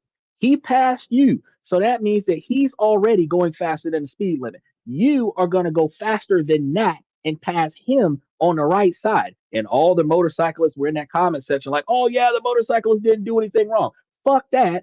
The Mercedes that was in the left lane was speeding. He was reckless driving when he passed you. You're now reckless driving because you're speeding faster than him, trying to pass him. And you got a passenger on the back. You should be ashamed of yourself because that little girl riding on the back of that bike could have got killed because you're making bad decisions. When that car passed your ass, if you're doing 75, 80 miles an hour and a car passed you at 90, you need to leave that fucking car alone and just slow down, do the speed limit, let that car get some distance between you and your crew, and don't let your passenger get hurt. Don't sit over here and try to make it seem like, oh, I'm the victim because I tried to overtake this car and the car tried to slam into me. Bro, no. That makes no damn sense. I just don't believe that you should deliberately put yourself in a situation where you or somebody which you can get hurt and then you're going to play the victim and say, oh, because I knew this other person was an asshole, that I am the victim because they should not be an asshole. No, no. If I'm at a nightclub and there is a mosh pit in the middle of the dance floor, and y'all know what a mosh pit is, that's where everybody in the middle of the thing is punching and swinging at each other as a dance move. And people are getting hit in the face and kicked and everything to that effect, and they don't care that they're being hit. If you know that that's what's happening on the dance floor, why the fuck are you gonna go over there and call yourself trying to crit walk in the middle of a mob pit? You're gonna get your ass whooped. Then you're gonna say, "Oh, he hit me first." No, you walked into that goddamn punch. You asked to get your ass whooped. So once you got your ass whooped and got kicked out the club, don't play a victim. Oh, they didn't target you. You targeted that group and you went over there and got your ass whooped. That's why I be telling motorcyclists, you're targeting the car that passed your ass and you got your ass whooped. You deserve to lose your motorcycle. Now start driving a car and stop being a Karen. Greatly appreciated.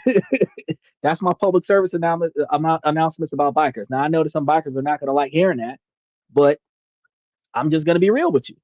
I have never, not one time, out of all the many times I have rode a bike, ever had a problem where I had to deliberately pass a car by riding in between two cars, riding on the side of the road, or anything else to that matter. Where the fuck are you going that damn fast? What do you got to do in a day that you can't wait? Your turn, like every other vehicle on the road. Sheesh. Then you get mad if they swing a door open and you flip over the bike. If you wouldn't have been trying to cut through the traffic and shit wouldn't happen. She said, yeah, some states just made it legal for motorcyclists to weave in and out of traffic. Yeah, I know. And while they made that legal, just because you can weave in and out of traffic doesn't mean you should. Just because you can walk into a Chipotle with an AR-15 because it's Second Amendment constitutional right doesn't mean you should. So while we understand rights versus responsibility, your responsibility to not deliberately endanger other people's safety simply because you have the legal right to implies that you should not do it, even though that you legally can do it. You should not shoot a man in the back after he robbed your house, even though you legally can do it. And this is the reason why people have reasonable liability on both sides. In certain states like Florida, it's a no fault state because you had reasonable liability on your side and they had reasonable liability on their side. If you were the most responsible person in this scenario, guess what? You wouldn't be in this fucking scenario. Either leave employees alone. If you had road rage, get a CDL. That's true. Young people are, but that's the next generation of road rage. That's the next generation of road rage because the 18 to 25-year olds are getting out their car with Glock switches. 25 to 30 years old, they fist fighting in the street. 40 and 50 years old, they just ramming their car into you and driving off. 60-year old, they being driven by somebody else doing the same stupid shit. Now, back to the main topic. The third thing I want you guys to start paying attention to is cash allocation strategies. So don't let the emergency fund rot in a checking account or earning nothing. That's going to be a guaranteed loss to inflation. So at minimum, you want to put it into a high yield savings account. Stephen was looking into a lot of those. And then even better, you want to consider laddering short term US Treasury bonds or T bills. They're considered one of the safest assets on the planet and is a rising rate environment.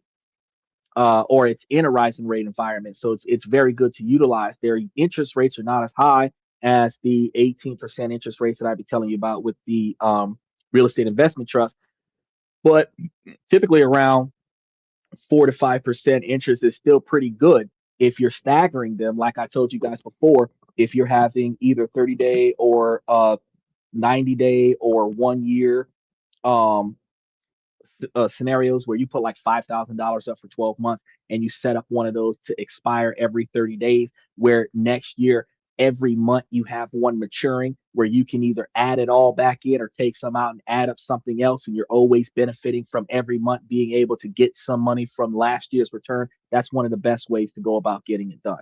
Right. So buying T bills that mature every month or every few months, that's going to keep source. Yes, that's right.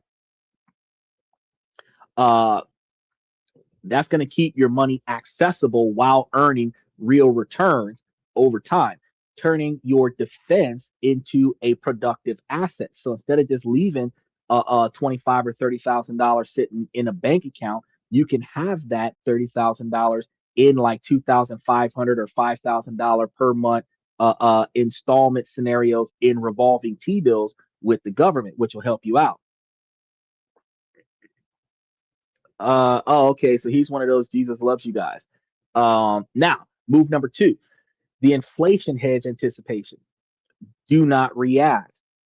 The second move is about playing chess, not checkers. So it's going to be about looking at a broad and clearly obvious board, and then you want to see where price hikes will happen before they hit the shelves. Reacting is what everyone else does, and we're going to front run it. Okay. So we know the pressure point here. Trade distributions will hit certain Spanish goods harder than others. So you want to think about the classic high quality products that Spain is known for. In the food area, you have olives, premium olive oil, wine from regions like Roja, cured meats like Jamon Iberico, and certain cheeses. Goods, he said, emergency funds should be easily available. Chaos is always knocking at your door. Emergency funds should be easily available, but when you think about easily available, we've talked about this on a show plenty of times before. There's nothing that you've got going on in your life that requires you to have money today. You need to have money reasonably accessible. Typically, within a week to 10 days is probably the best way to go, right? Now, because again, you can't think of anything that's happening directly to you in your life that will require you to have money today. If you're properly maintaining your car and you have a spare tire, if you get a flat, you can change it yourself today, buy a tire next month. You don't have to buy a tire today. If you're not taking care of your car and you're not being responsible, you got four ball tires, you end up with two flats, you can't afford to pay for a tire. Now you got to dip into your money. But you can also pay for a tow truck. If you've got AAA, you get your towing covered under a premium that should already be factored into your monthly spending. If you don't have AAA and you have towing on your car insurance, you're going to activate your car insurance, wait 5 hours, but you're still going to get towed at a reasonable period of time, at least once a year. But if you're paying out of pocket for a tow, that could be between 100 and $250. You can charge it to your credit card, so you don't necessarily need the money today. You just need it before the end of the billing cycle of your credit card. Medical emergencies. If you go to the hospital, they send you a bill after you've been discharged. You don't have to pay for medical treatment when you get to the hospital. They stabilize you, they discharge you, and then you get the bill. And these days, you can staple that shit to your credit report. They're not going to negatively impact your credit score if you don't pay your medical bills. Um, Outside of that, if your house burns down or gets flooded out, check into a hotel, charge that to a credit card. There's nothing there that requires you to have cash money on hand right then and there.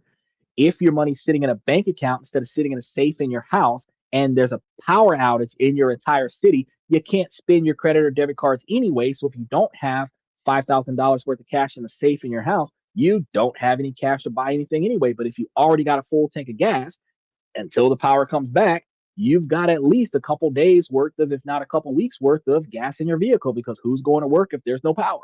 Now, when you start talking about other people's bullshit, that's when you have emergency money that you have to have right now. When your kids fuck something up and they can't fix it, then they come and tell you about it. You got to spend money right now. That's not you. That's somebody else's problems. When your homie gets arrested and you're trying to bail them out within 8 hours of them being locked up, that's not you. That's somebody else having a fucking problem. Traffic tickets. You don't got to pay that right now. You got to pay that later. That's not something that you got to deal with right now. You get a judgment from a judge. You got 30 days to tackle that judgment, and you can always file a motion to extend based on financial difficulties. You don't have to pay that right now. As long as you're on top of your shit, there's literally nothing that you have to do right now today that can't wait 2 weeks for the money to clear the bank. So technically, you can put your money into something that might take a couple of weeks for you to get it back. It just can't be something that's going to be so tied up that if you try to take it back, that it's going to charge you money. So it should be easily accessible to the fact that you're not going to have fees and penalties for the withdrawal. But it should not be so easily accessible that you're not making any money off of the money that you're not using.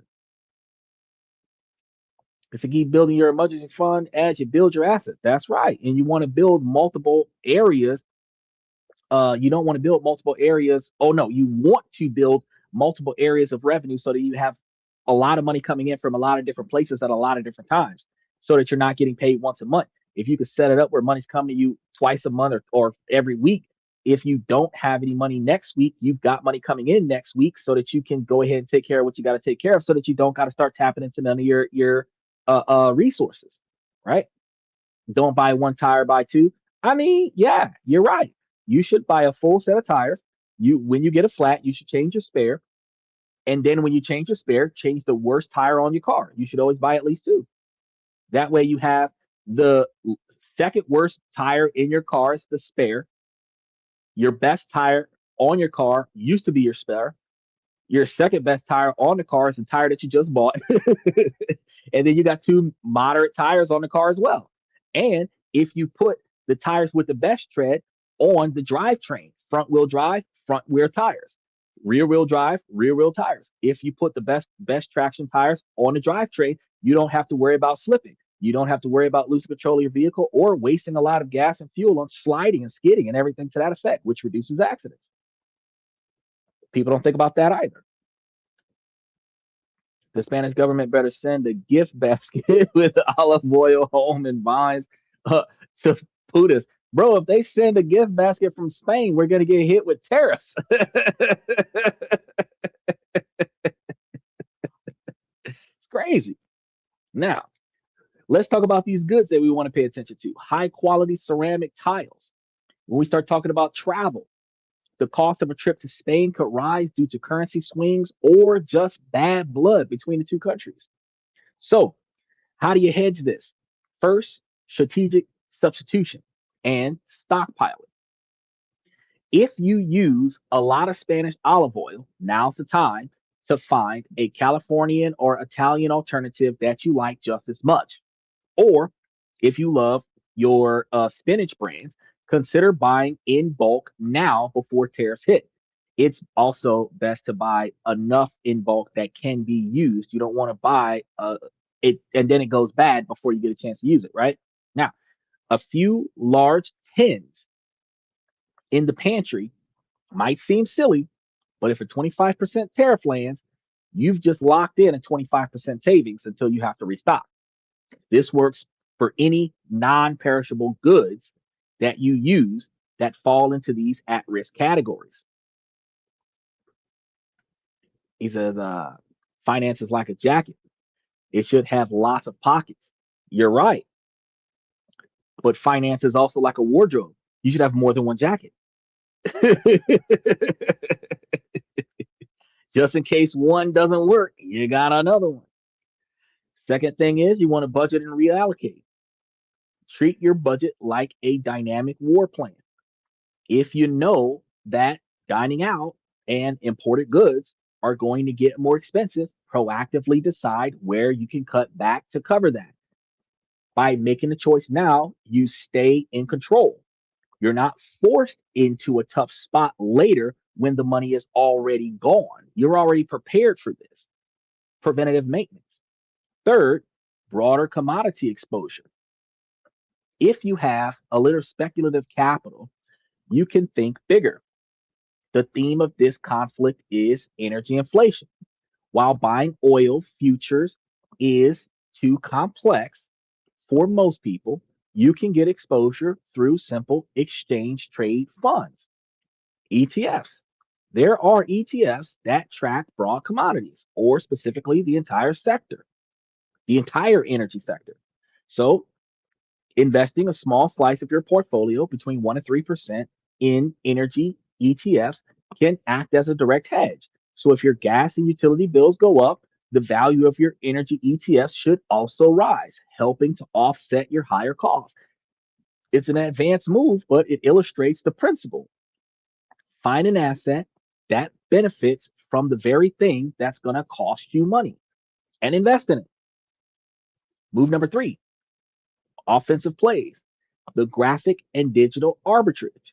This is the most powerful move that we're going to turn the whole situation on its head and build wealth with. The concept is arbitrage. exploiting a price difference between two markets. The geographic and currency arbitrage, while political tensions are here and they're high, Spain itself remains open, safe, and dramatically cheaper than the United States. You can still go there with a US visa. You can still establish residency and everything else over there. They're not under attack by anybody right now. But how cheap are we talking about? So, if we use a real number like $3,000 a month, in most major cities, that is barely survival mode money. In Spain, on roughly 3,000 US dollars a month, which is about 2,700 to 2,800 euros, a current rate assessment, you can live comfortably, especially if you look outside the high cost zones of Madrid and Barcelona. So let's break down what the budget buys you based on the current 2026 expat data. For a single person, a comfortable budget, including rent in many cities, is between 1,500 and 2,000 euros a month, leaving a huge surplus from your $3,000 income for savings and travel. Couple a couple living in a smaller city like Granada or Alicante or Cordoba could have a great lifestyle for around 1,830 euros a month, covering a central two-bedroom apartment, private health care, transport, and going out. A family of four could live in the popular city of Valencia for about $2,805 a month in euros.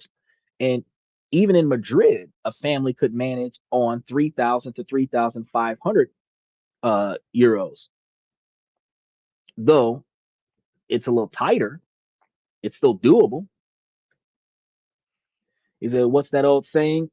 Plan for the worst and hope for the best and take whatever happens in between. That is right. That is right.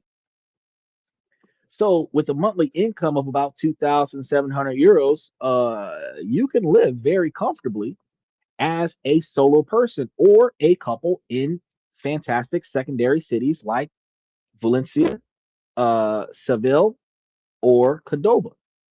And we're talking about a decent apartment, private health insurance, eating out weekly, and money for travel. So if you want maximum comfort and savings, you can look at even cheaper, beautiful cities like Lugo, uh, Juan, Zamora, Ovidio, or what is that, Caceres? In these places, a two-bedroom apartment can run around 500 to 600 euros, and you're totally living with the final cost, that's about 10 to 14% below the already low national average. So don't think I was just gonna talk about the world. I was gonna talk about we because we're gonna cover that. Then we're gonna cover the family oriented family style that they got over there. We're gonna cover that next. He says the Spain people complain that foreigners are pushing up their rents. No, the landlord is pushing up the rent, and foreigners are willing to pay the price. That's greed.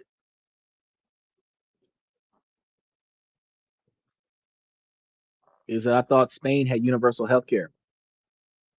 Um, okay, so Spain itself has the ability to have healthcare, and every country around the world has the ability to have healthcare. But just like your Florida Blue health plan isn't an international health insurance, there is international health insurance providers in the United States that will cover you when you travel to another country. Even though Spain may have its own universal health care providers stationed in Spain, if you don't buy it from a Spanish provider before you go, you can get you some kind of health coverage while you're there or bring health coverage with you. What was it? The geo healthcare scenario, which is the traveling health coverage that's starting to become a trend nowadays.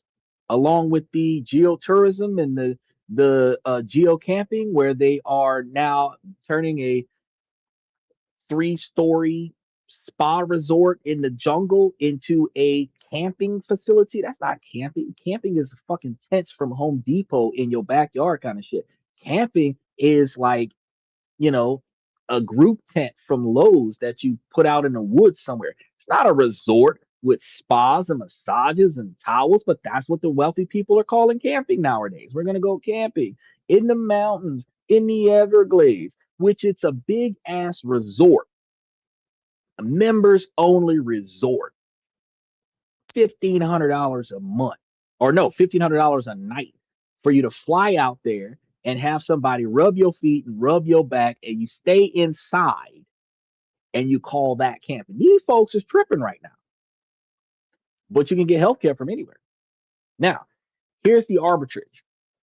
Earning strong US dollars from a remote job, which is why I teach you guys all of the different ways that y'all can make money from your computer, where you can basically get an American income from an American business that you start up or you work with or work for off of your computer, and then spend that money in a cheaper Eurozone. That's going to be the classic wealth building move. And the visas, this is where it gets good. Spain now has a digital nomad visa, and a lot of countries are starting to do this. They used to have a work visa where you have to work for one of their companies in their country. Most countries used to have that. Then they had the business visa where you must start up a business in one of their countries. Now they have the digital nomad visas where you just have to bring money from another country and spend it in their country and show them that you have a reoccurring income, which makes it easier for startups and small business owners, C corporations, LLCs, uh, uh, uh, digital nomad individual freelance workers to live in other countries a lot cheaper, a lot better, a lot more efficiently. Okay. Now, the income requirement in this area is for a single applicant around 2,850 euros per month, which is right under our $3,000 per US dollar target zone. So with a stable remote work contract, where and $3,000 a month is like 1,500 a biweekly paycheck, which is approximately like $750 a week. So $3,000 a month is approximately $36,000 a year, and you're living a middle to upper middle class standard of living in Spain, 36,000 a year. Women in America don't even want to talk to your ass if you're making $50,000 a year. But $36,000 a year, you can go and live in Spain and the Philippines and Vietnam and Japan, Singapore. The list keeps going. And that's why the American women are like, oh, these broke ass men, passport bros flying to another country because they broke and they can impress the women. No, it's the fact that the standard of living is 20 to 30% the standard of living in America, and you can take the same effort that you're putting in America to live poor and go to another country and live rich without having to do more work. And then the women are going to respect you because they were taught to respect people, not because you're bribing them. Clearly, it's cheaper to bribe them because, I mean, cost of everything is cheaper. He said Japan blue zone. It is what it is. As y'all come through, make sure that y'all hit those like buttons and hit those reaction buttons as we keep going, because we got about 20 pages left. So we got about 20 minutes left on this, plus colorful commentary. Now, with a stable remote work contract, this visa is going to be your legal key to unlocking the geographic arbitrage. But this isn't just about saving money, it is also about a different quality of life, because Spain is a culture where family is central. It's the whole culture. America, Western culture, does not have family at its center. It has getting money at its center. The hustle mentality is the center of the culture of the United States. So everything down to meeting new friends in America is all about making money. So when you call yourself trying to establish a relationship and build a family in America, it is all about making money. You're investing in the other person, they're investing in you.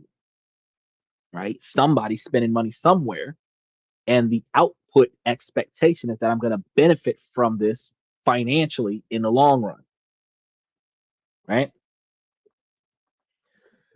So while we understand that Spain remains socially liberal, it is going to be a little bit of a unique blend. Family ties are incredibly strong. Adults often live near their parents, and the Sunday family lunch is a non negotiable weekly ritual. Family approval can be a big factor in a serious relationship. However, this isn't a throwback to conservative gender roles. The dating style is going to be warm, expressive, and social, which is different from what was that country we were talking about? Finland, I think it was. Finland and Switzerland, those two countries, they were just like, woo.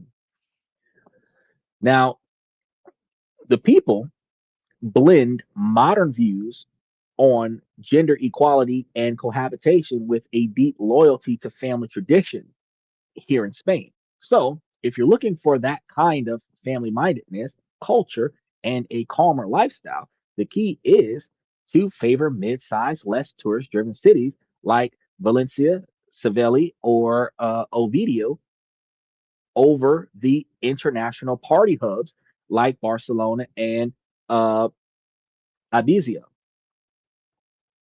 And the fastest way to integrate is to learn Spanish before you go. In the US, you live to work, and in Spain, you work to live. Yes, sir. That's why we have that I'll work till I die mentality in America. Sleeping is for the weak. I'll sleep when I'm dead because you're going to work till you drop. But in other countries, the culture's dynamic is you live and then you go to work. Live life. It's about building memories. Your life is supposed to be about sharing the best things in your life with the people that matter to you. It is not about the grind. Okay. Well, we make it about the grind because we never have enough. And whenever we start getting more than what we need, we waste it on getting more stuff because we never feel like we have enough because we're used to never having enough. Lifestyle creep, right? Now, long term partners are found through local social networks, not social media or dating apps. And it's going to be through community events, not expat nightclubs. So, to put this all together, here are your options on a $3,000 a month budget. If you want a cheap quality life with maximum savings, look at a city like Lugo, Zamora, or Zane. Then they have strong local communities and are perfect if you're working online. You now want to blend your lifestyle with great services and a social scene, but still affordable. You can go to cities like Valencia, uh, Alcante, Granada, and Seville because they're top tier choices for long term expats and families. And at the high cost of big metros like Madrid and Barcelona, you can survive on $3,000, but it would be a much smaller margin for error and saving, but it is still possible. Now, this is going to be the ultimate offensive play because you're trading high stress and high cost life for one with a lower cost and potentially higher quality, all while your dollars go further than ever before. Now, what if you don't want to move? You can still use the situation to your advantage. The key is to leverage the information gap. You understand what's happening. Most people don't, unless they came to the show. So the biggest opportunity is in niche content creation. So you want to start a YouTube channel if you haven't already joined one, and then create a newsletter or a blog focused on this exact topic. You want to call it something like the Spain US Money Report or something similar. You can create content explaining the political tensions, analyzing which products might face tariffs, documenting the cost of living in secondary Spanish cities, or walking people through the digital nomad visa process. And this is going to be a business with almost zero startup costs because you're doing it online. You can monetize it with ads, affiliate marketing, and eventually your own digital products like a guide to moving to Valencia on a budget. And you're turning your niche knowledge into a cash flow asset. Just taking everything, like you guys told me before, I should write a book about a lot of the stuff that I talk about. Just taking the time out of my day just to turn all of this information into lifelong generational facts that can be regurgitated over generations. I could build a whole um novel series based on all the information that I've learned and obtained. Now, another play is to become a remote arbitrage service provider. People will still want to move to or invest in Spain, and they now are more nervous than ever. So, for a fee, you can position yourself as a Spanish relocation consultant or a remote property scout, offering to shortlist apartments, do video walkthroughs, or help with initial paperwork. You're selling your expertise to people who have the money but not the time to deal with the uncertainty. These digital plays are the ultimate offensive move, spinning this geopolitical tension into pure location independent income. So let's bring it all home. A political feud between the United States and Spain is creating a silent, creeping drain on your finances through market volatility, tariffs, and supply chain shocks. Most people will just feel the squeeze like pawns on a chessboard. They don't understand. But you are now equipped to be a player. You know the three-pronged strategy. With defense, you build a financial fortress by killing the debt and reinforce your emergency fund, making yourself immune to short-term shocks. Then with the hedging, you want to anticipate rising prices by strategically substituting and stockpiling at-risk goods, preparing yourself and your budget for the inevitable hits. Then you go on the offensive, go on the attack and explore the incredible value of geographic arbitrage by living in Spain on a US income or launching a low cost digital business that capitalizes on the information gap, which is the very conflict that this situation has created. You can't control what's happening in Washington or in Madrid, but you absolutely have the ability to control your own responses over what's happening. You can be a passive victim of these global currents, or you can be an active player, building a strategy that not only protects you, but seizes the opportunity. The choice is going to be yours. Now, I want to know what you think. Which of these risks worries you the most? And which of these opportunities seems more compelling? Drop your thoughts in the comments whenever you have the opportunity because I read every single one of them until they start becoming too many of them to read at one time. And our discussion is going to be one of the most valuable parts of our community because if you want to keep going deeper and you want to keep diving into how global events affect your money, you have to make sure that you like, subscribe, and hit those notification buttons on this channel. And you have to come back here every day to find out what is the next thing that I'm going to tell you about the next situation that is going to impact your bottom dollar.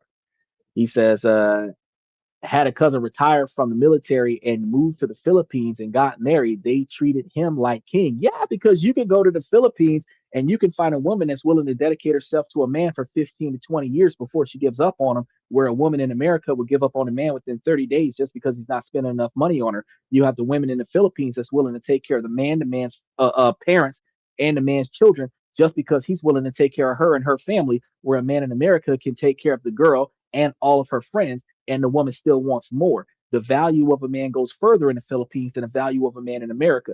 But the money from a man in the Philippines goes a lot further than the money from a man in America, also. So it's a big, big difference in the culture because the women are taught in the Philippines to value their men. The women are taught in America that men ain't shit and the women can do better without the men. But the women look for a man that is better than the best that woman can be. And if you find somebody that can do you better than you, that person is better than you. That person is going to elevate your lifestyle. You can't say that we're equals if you're living life better than I am and you're going to elevate me to your lifestyle. We're not on the same level. And that's one of the things that people don't pay attention to. He said, I'm about to order a gallon a day. Good Bragg's olive oil. Bro, I'm going to the store tomorrow. Tomorrow Thursday. I'm off on Thursday. I'm going to the store tomorrow. I'm about to be like 20 bags of groceries. Every time I go to Walmart, it's a big ass shopping cart.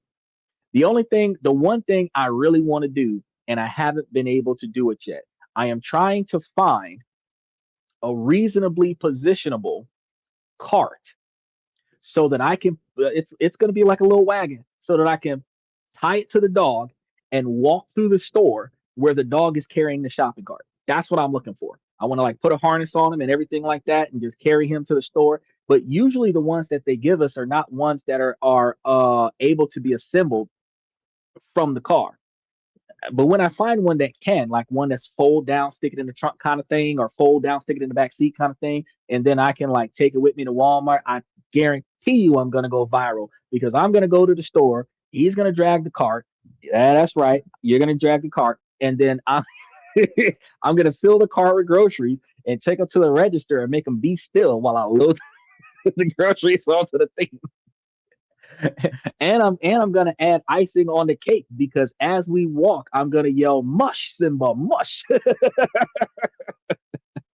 or even worse, I'm gonna make people uncomfortable and say "ya kunta, kunta kinte ya."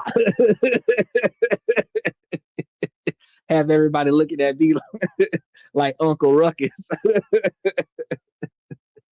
But when I do, I'm gonna let y'all know about it. But yeah, uncommon woman, it is true that a man is gonna live like a king in the Philippines because truth be told, uh, you need a $24,000 a year income to get a digital nomad visa in the Philippines.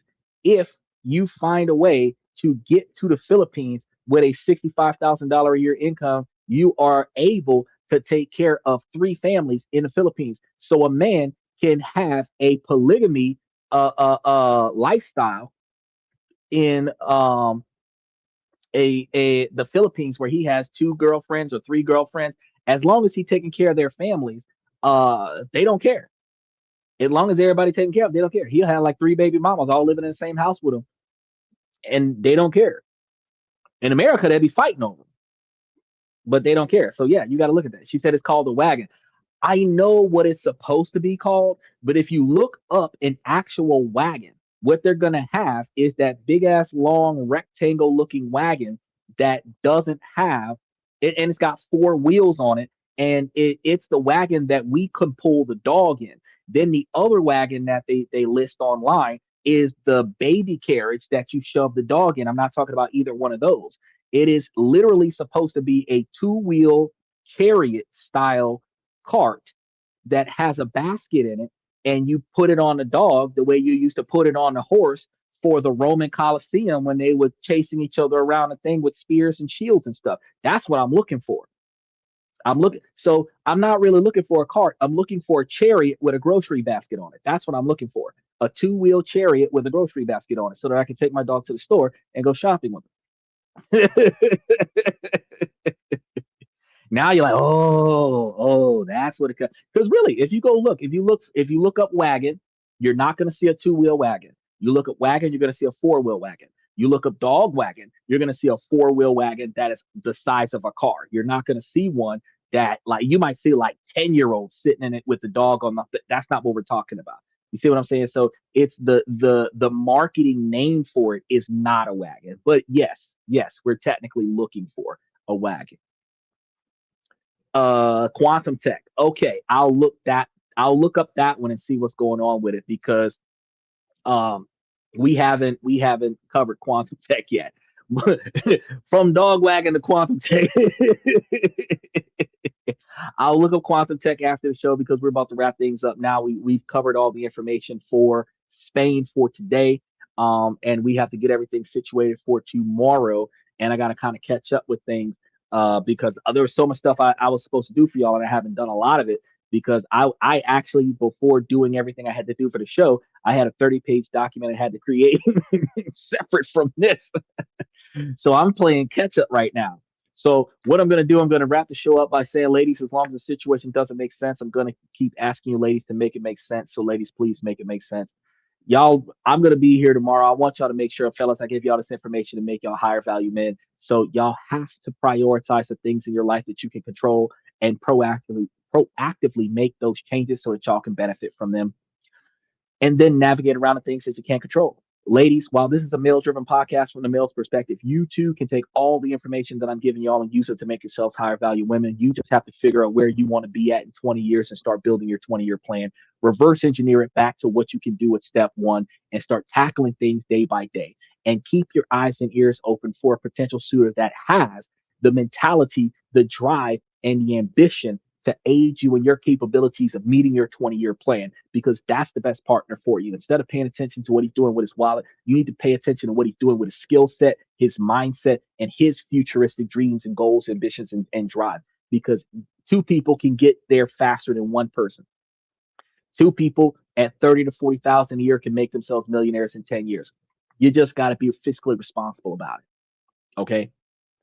And at the end of the day, if one person can live like a king in the Philippines and Spain with $30 to $36,000 a year, two people can stack that money for 10 years and then go to the Philippines with 15% interest at $1 million, getting $150,000 a year and live in Spain or Japan or Brazil or wherever the fuck they want to go with over $150,000 a year coming in. Y'all can get digital nomad visas anywhere and make yourselves much more effective, where y'all could travel the world off of your profits just by pooling your money together for 10 years and not wasting your money on bullshit. So y'all really got to put y'all money down, put your money where it benefits your future, right? Because truth of the matter is, ladies, I want y'all to understand this. Uh, a man spends 41% of his money on his woman when they're in a relationship. A woman only benefits from 23% of the money. The other 18% he's wasting on bullshit. If you took 20 to 30% of y'all income and put it away, y'all wouldn't be broke. Y'all could retire. And if you put half away, you could retire in no time. But 20 to 30%, you could retire in 20 years. 50%, you could retire in 10. So when we talk about retire, we talk about permanently quit, never have to work again, and forever have money for the rest of your life, where you're just living off the interest. That's true retirement. And I want everybody to get there. She said, grace and peace be multiplied unto y'all. See, that was some Muslim stuff right there. She hit us with some Muslim song. She hit us with that Malcolm X on the way out here. Peace be unto you. Get your hands off my pockets. She gonna have somebody come on my podcast and put a hit on me. They gonna be, you gonna see bullets flying through the bookshelf. All right. Look, I want to thank y'all for coming to this and that. I'm your host Xander, where we talk about this, that, and everything in between. I'll see you guys tomorrow night.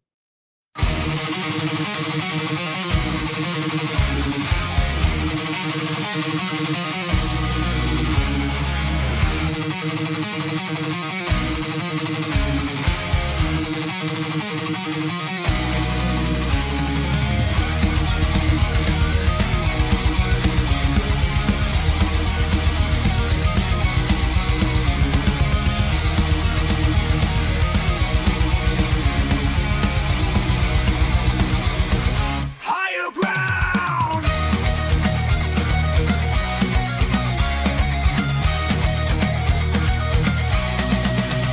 Used to chase validation, now I validate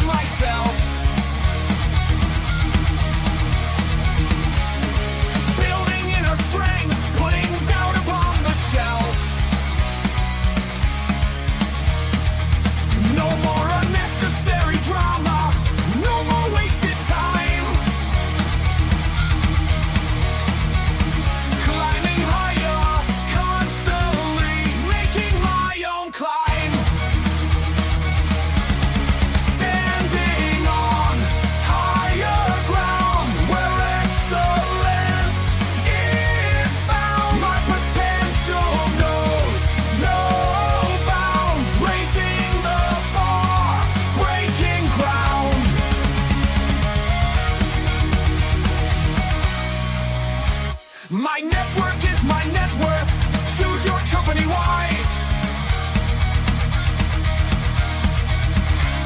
Surround yourself with eagles, not with sheep in disguise. Every interaction is a reflection of my brand. Quality over quantity, that's my personal command. I'm not landing on higher ground where excellence is found. My potential knows no bounds, raising the bar, breaking ground.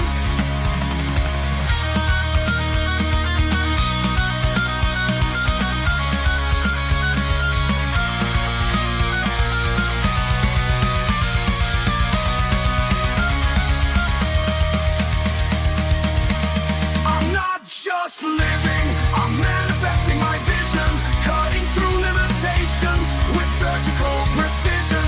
My expectations are my compass, my respect is my shield to mediocrity and chaos. I will never